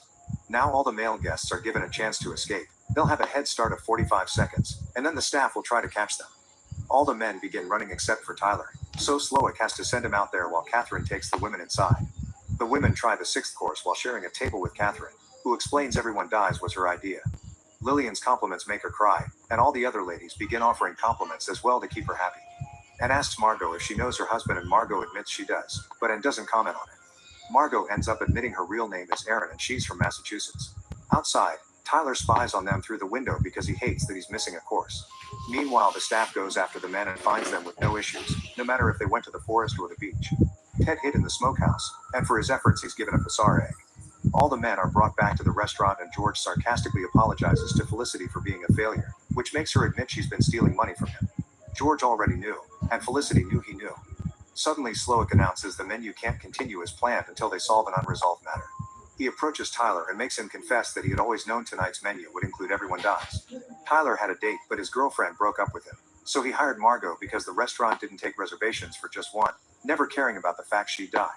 Margot's upset by this revelation and attacks Tyler, but the staff quickly pulls them apart. Next, Slowick points out how much Tyler knows about food and gifts him a chef's uniform before pushing into the kitchen, asking him to cook in front of everyone even if Tyler doesn't want to. Tyler's cooking is messy, especially since Slowick keeps making fun of him for being Mr. Nuldigable Foodie, meaning the final dish is an absolute disaster. Slowick tells Tyler he's why the mystery has been drained from his art and whispers something in his ear that causes Tyler to take off the chef jacket and run in tears. Afterward, Slowick takes Margot aside to ask for a favor. To start preparing dessert, they require a large barrel that is supposed to be in a corner but Elsa forgot to bring. Slowick wants Margot to go get it and ignores Elsa when she says the staff can do it. On her way out, Margot discovers Tyler has ended things for himself, but she doesn't care. Then Slowick returns to the dining area, where George points out that this isn't really fair. Slowick explains George is being punished because he saw Dr. Sunshine some years ago and ruined the first day off he had in months. On the other hand, Felicity will die because she graduated from Brown University without any student debt. Meanwhile, Margot makes it to the smokehouse, but instead of grabbing the barrel, she grabs a knife. Afterward, she sneaks into Slowick's house, which is an exact copy of the restaurant, but with a bed in it. Margot tries to leave through the silver door, but she's interrupted by Elsa, who has her own knife and reminds her this area is out of limits. Suddenly, Elsa attacks Margot, explaining she doesn't want to be replaced. Margot defends herself with objects from the kitchen as she points out she doesn't want to work here, but Elsa says she didn't forget the barrel. Slowick just never asked for it. Both women end up struggling on the floor, and by trying to keep the knife away from her body, Margot ends up accidentally killing Elsa. After her initial panic is over, Margot takes Elsa's keys and opens the silver door. There she finds a simple room with Slowick's memories from when he was younger and happier with a family and a job making hamburgers. There's also a radio in the room, and Margot tries to use it to call for help. Back in the restaurant, Bryce is presented with a cake because his friends had told the restaurant that it was his birthday. Margot suddenly interrupts by entering with the barrel through the main door, and Slowick tells her he used to be a monster, but everything he does today is pure. His chef hands are so strong that he can touch fire without feeling pain, because he can no longer be hurt. At that moment, a boat approaches the island, and Slowick realizes Margot used the radio. The staff immediately cleans all traces of blood from everyone and Slowick makes a threat. If the guests ask for help, then an innocent man will die. Coast Guard Dale enters the restaurant and asks what the problem is, but nobody dares to speak. Then Dale notices George and asks for an autograph because he's a big fan of Dr. Sunshine, so George pretends to give him one. When Dale is about to leave, he discovers the piece of paper actually says help us and takes out a gun, ready to defend the guests that now are brave enough to speak. Dale keeps the gun on Slowick for a few seconds only to suddenly turn around and point it at the candle on Margot's table, revealing it's just a lighter shaped like a gun. Dale isn't a Coast Guard, he's another member of Slowick's staff, and now he can return to the kitchen. Slowick's very disappointed in Margot for having betrayed him and declares her to be as bad as the other guests. Margot remembers what she saw in the house and decides to take a risk. She suddenly claps to get Slowick's attention, announcing that she doesn't like his food and that she would like to send it back. Slowick falls for Margot's manipulative tactics as she points out all the dishes were an intellectual exercise rather than something to enjoy. She's still hungry, so she wants to eat a proper cheeseburger, not some fancy deconstructed poop. For the first time in the day, Slowick smiles and accepts to prepare a traditional cheeseburger with fries for $9.95. All the cooks watch with fascination how happy Slowick looks preparing a traditional cheeseburger, which he presents to Margot with pride.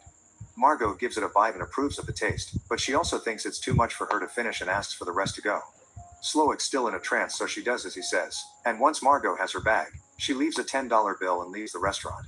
On her way out, Margot hesitates because the others are still in danger, but Anne tells her to go with a gesture. While Margot makes it to the harbor and escapes on the boat Dale left behind, Slowick reminds everyone it's time to pay. The cost is $1,250 per head under a no-tip system, and everyone gets a bag of goodies that includes one of Doug's fingers. Everyone hands their credit cards, and a moment later, Slowick announces it's time for dessert. The cooks begin decorating the floor as if it was a plate, then they put chocolate hats and marshmallow vests on the guests. Slowick reminds everyone they represent the ruin of his life and now they shall be part of it, so the dessert will be the most offensive assault on the human palate, the s'more. This is usually prepared over a fire, thus Slowick grabs a lump of coal from the oven with his bare hands and announces a cleansing as he throws it on the decorations the cooks left, causing a fire that takes over the restaurant and all the people in it. Meanwhile, Margot stops the boat to finish her cheeseburger while watching the restaurant burn, using the copy of the menu that came with the gift bag to wipe her mouth. Make sure to subscribe and turn on notifications so you can watch more videos like this. Thanks for watching.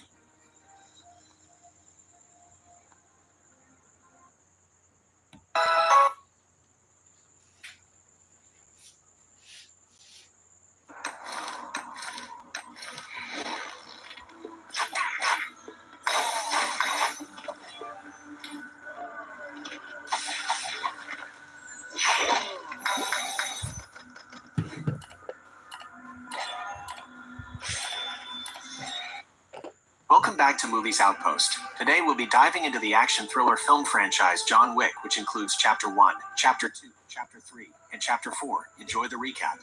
The movie kicks off with John Wick crashing his car into a wall. He emerges from the wreckage bloodied and injured.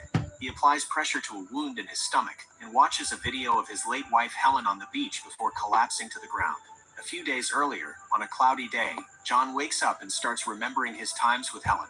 He thinks about a dinner they had together and the sad moment when she fell into his arms. Then we see him at the hospital with Helen, kissing her forehead before the doctor leaves. John, his heart broken, is holding his wife's necklace. We then learn that Helen was sick with a disease that ended up taking her life. John jumps into his car and goes to attend the funeral. After some time, everyone has left the grave, but John is the only one left standing.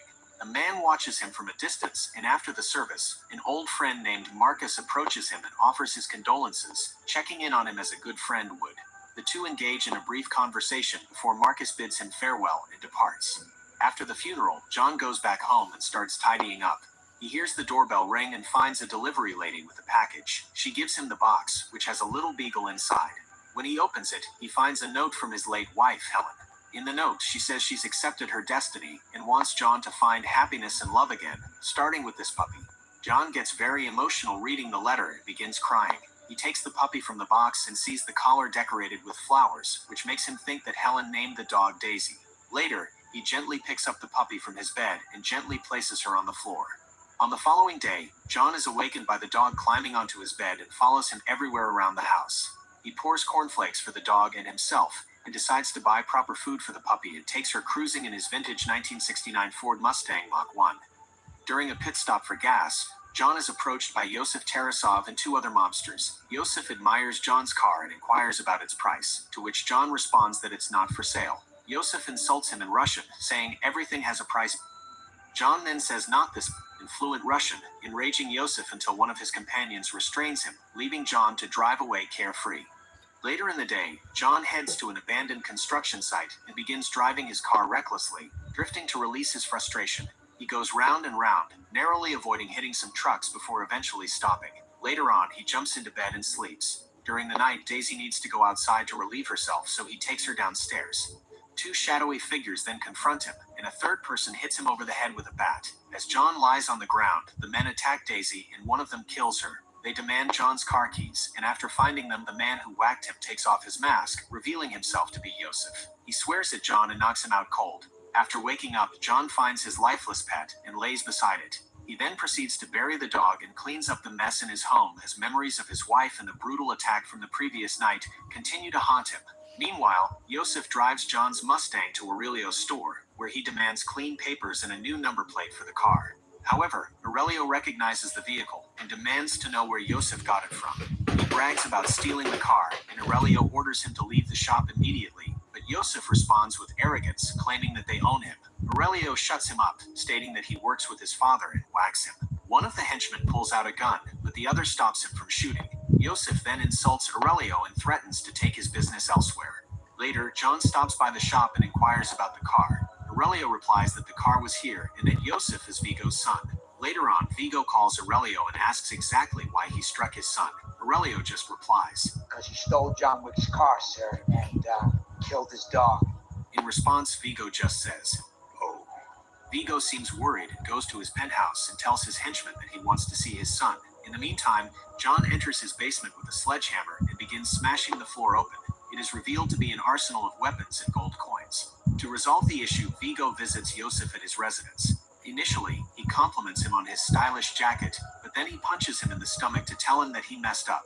Despite his henchman's request to leave, Vigo insists he stays. He then informs Yosef that John Wick, formerly known as Baba Yaga, or the Boogeyman, used to be associated with him until he retired to marry Helen. Vigo recounts an incident where he witnessed John kill 3 men in a bar using only a pencil. He then reveals that when John decided to retire, he was assigned an impossible task that involved executing several high-profile assassinations within a short period. To everyone's surprise, John somehow accomplished the impossible task, which was instrumental in establishing the Tarasov Empire. Yosef declares that he can handle the situation and complete the task, but Vigo warns him that John will come for him, and he cannot escape his fate. Vigo then attempts to make amends by calling John, but he hangs up, indicating that they are in some big trouble. That night, John gets locked and loaded, knowing that Vigo has dispatched a squad of assassins to his house. However, they quickly realize their mistake of taking the boogeyman on face to face. John swiftly neutralizes each and every opponent without hesitation or difficulty. He engages in a fierce combat with a few assailants before dealing a fatal blow to one of them. Turns out Vigo sent 12 assassins, but that is no problem at all, as he blasts his way through each one of them. After the combat has finished, a police officer arrives at the front door and knocks. John recognizes the officer by name and asks if there has been a noise complaint. The officer confirms and inquires if John has returned back to the game, alluding to the lifeless body visible behind him. John says he's just cleaning up, and the officer simply walks away. To handle the aftermath and dispose of the deceased, John contacts an underworld cleanup crew. It's apparent that they understand this won't be their last time helping him. Meanwhile, Vigo approaches John's acquaintance Marcus and offers him a lucrative $2 million contract to assassinate John. Vigo also instructs his assistant Avi to advertise the job opening to other interested parties. Marcus gladly accepts the offer. John decides to make his way to the New York Continental Hotel, which exclusively caters to the criminal underworld. All Continental hotels strictly prohibit any assassinations on its premises. Among the familiar faces, John recognizes Perkins and Sharon. He greets his friend and books a room with the currency the assassins use. We are then introduced to the hotel's manager, Winston. When John inquires about Yosef's whereabouts, Winston informs him that Yosef can be found at a nightclub called Red Circle. John immediately makes his way to the club where Yosef and his friends were enjoying themselves. He then bumps into an old acquaintance of his and suggests that the man take the day off, which he gracefully accepts. Inside the club, Yosef is hanging out in the bathhouse. Suddenly, John appears on the club's lower level, killing one of Yosef's associates. Upon spotting John, Yosef flees for his life. John begins shooting at the remaining hitmen, and even though he managed to take out all of his targets, Yosef seems to have made a lucky escape. Yosef then calls his man Victor, only to hear the Baba Yaga on the other side taunting him. John eventually returns to the Continental Hotel and tells Sharon he needs a medic in his room. As the medic takes care of the injury to his stomach, the doc warns him that he needs to take it easy to avoid tearing his sutures. John, however, doesn't understand the meaning of easy. Later that night, Marcus ascends to the rooftop of a building across the street and sets up his sniper rifle. He spots John, who is sleeping, but he also observes someone entering through the mirror and fires a warning shot at John. Perkins then starts shooting at him, but he narrowly dodges her attacks. Turns out Vigo is offering $4 million to break the Continental's rules and kill John. He engages in a struggle with Perkins and eventually puts her in a headlock, proposing that he would show her mercy in exchange for useful intel. Perkins discloses that Vigo keeps most of his riches in a church basement and says the location. He renders her unconscious and immediately leaves her with Harry in exchange for a gold coin. Unbeknownst to Harry, Perkins has dislocated her thumb and is slipping away. She manages to escape and beats him in a fight, to which she puts a pillow on his head and shoots through it. John then visits Vigo's hidden stockpile of goodies inside the chapel. He takes out a gun, shoots the priest, and proceeds to kill every man that challenges him. He compels the priest to lead him to the vault or die. He is then taken to the vault room and unlocks the gate. John dismisses the ladies in the vault and sets fire to the entire structure, causing Vigo to lose his fortune. He goes outside to camp on top of a building next to the chapel. He spots Vigo and his main crew enter the premises. A firefight then ensues, with John going toe-to-toe with Vigo's men. He manages to take out the most of them, until one assailant jumps into an SUV, and as John reloads and takes out one more enemy, he is clobbered and lands on the ground. Vigo takes advantage of this opportunity to apprehend John. Upon waking up, Vigo questions why he is seeking vengeance over a car and a dog. John reveals that Yosef stole the life of his dog, which was a gift from his late wife, and warns Vigo that he can either hand over Yosef or die with him. But Vigo leaves him to his thugs, who begin to kill him. But luckily, Marcus shoots one of the hitmen, giving John an opening to take out the other. John then runs out into the street, and with Vigo's escape vehicle in sight, he takes out the driver. He then aims his gun at Vigo, who is then forced to reveal that Yosef is hidden in a Brooklyn safe house. John then decides to leave him be.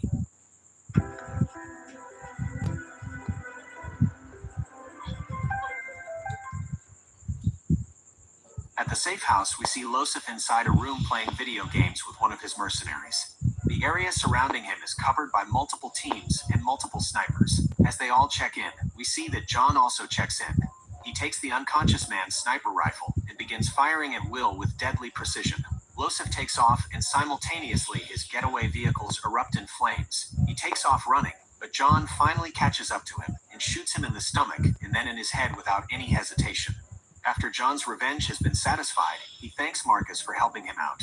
But little do they know that Perkins discovers the two of them communicating. She reports her findings to Vigo, and in response, he orders his henchmen to trap Marcus inside his house. The scene then cuts to Vigo calling John and elaborating to him that Marcus was subdued for failing to complete his job. As they attack him and are about to finish him, he puts up a last stand and takes out a few men but is fatally shot by Perkins. Vigo then heads to a helicopter that will transport him out of the city. The plan is for John to come to Marcus's house, where Perkins will ambush him, but she is summoned to a meeting with Winston, the proprietor of the Continental Hotel. They meet up, and Winston informs her that she has violated Continental's rules, resulting in the revocation of her membership as well as her life. Upon discovering Marcus's lifeless body, John sets out on a mission to absolutely kill Vigo and everything that he stands for. He punches his car and spots Vigo and his men en route to their helicopter and tries to ram his car into them. Vigo orders Avi to take out John, but John's vehicle collides with one SUV, making it swerve and go overboard. As they play bumper cars with each other, John pulls an amazing move which manages to crash Vigo's car into a pole. The Russians then start pouring out of the SUV and shoot at John, but he instinctively uses his car as a shield and battering ram, ending off all of his assailants. Avi personally gets out of the car and tries to do something, but he too gets killed. Vigo then suddenly rams his SUV into John's car, but he manages to escape before the car goes overboard. With both vehicles out of the picture, the two have a proper Western standoff and drop their guns. It's time to get dirty, and they both engage in a fierce rain-soaked hand-to-hand combat. It's quite an even match until Vigo pulls out a knife, but John uses the blade to his advantage, allowing it to hit him, which he then uses his stomach to leverage and break Vigo's arm. He then plunges the knife into Vigo's traps. They sit for about 1 minute as Vigo cannot believe John done all of this for a dog. John then walks off, leaving him to die. The scene then cuts back to the beginning, with John still bleeding out but determined to keep going after seeing the video of Helen. He stops at a dog shelter to tend to his wound. He also ends up adopting a pit bull before heading home.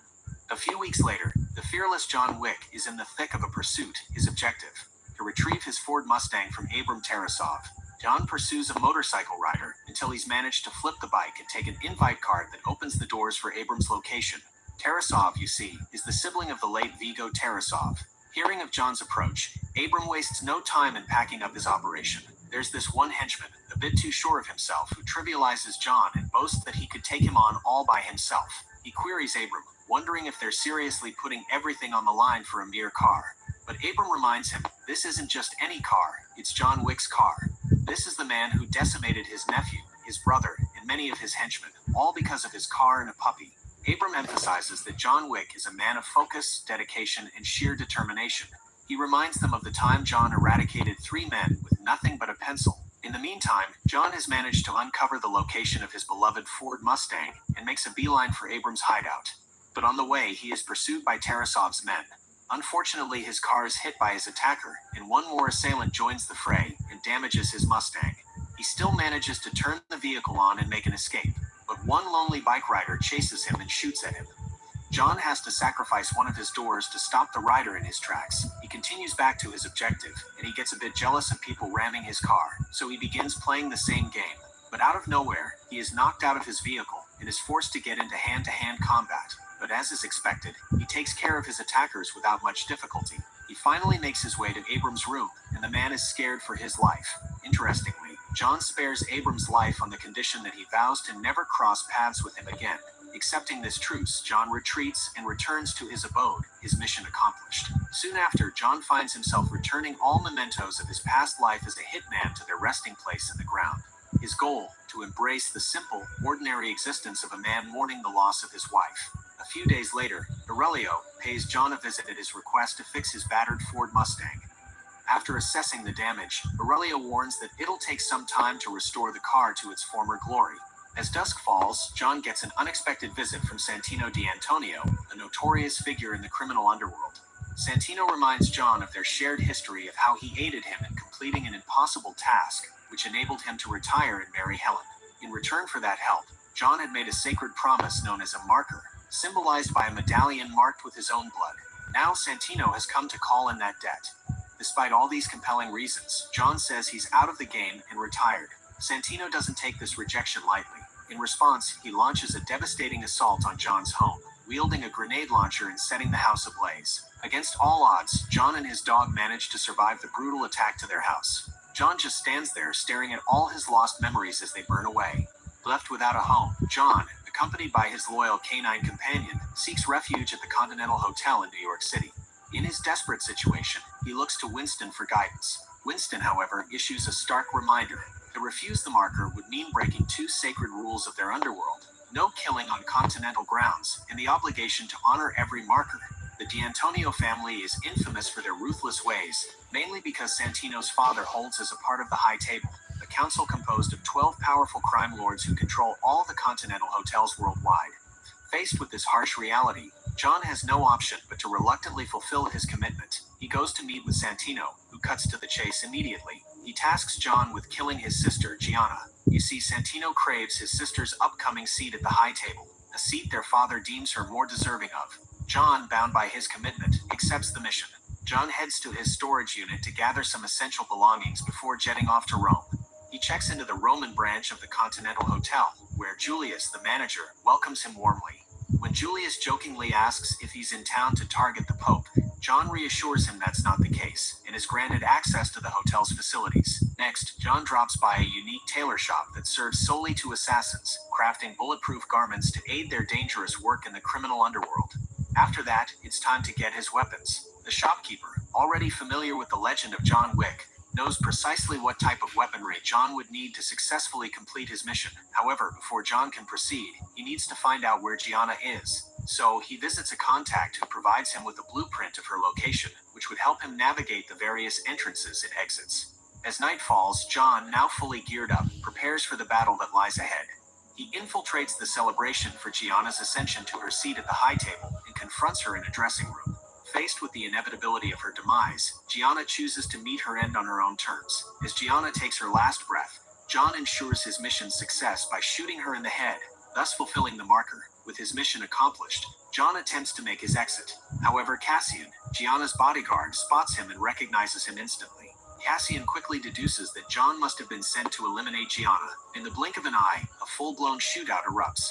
John immediately springs into action, dashing through a lively concert while exchanging fire with his attackers. As he breaks away from the concert chaos, he finds himself up against more adversaries. Undeterred, he takes down approximately 6 men before swiftly changing his course to navigate through the city's subterranean catacombs. In the twisting tunnels, he comes across Ares, Santino's loyal bodyguard.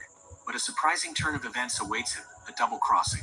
An ambush takes place, but John manages to shield himself using his armored outfit, knocking off a few assailants in the process. He cleverly uses the labyrinthine catacombs to his advantage, isolating his enemies to deal with them one-on-one or in smaller clusters. In the ensuing carnage, John's remarkable skills and deadly precision comes to play. Every target he zeroes in on meets a swift end. In a breathtaking display of ferocity and efficiency, he goes on a furious killing spree with a kill count of 1, 2, 3, 4, 5, 6, 7, 8, 9, 10, 11, 12 men within a time span of roughly 45 seconds. John narrowly escapes the catacombs, only to be struck by a car out on the street. Emerging from the vehicle is Cassian, who opens fire on John. The two then engage in a high-stakes hand-to-hand combat. The fight is a fierce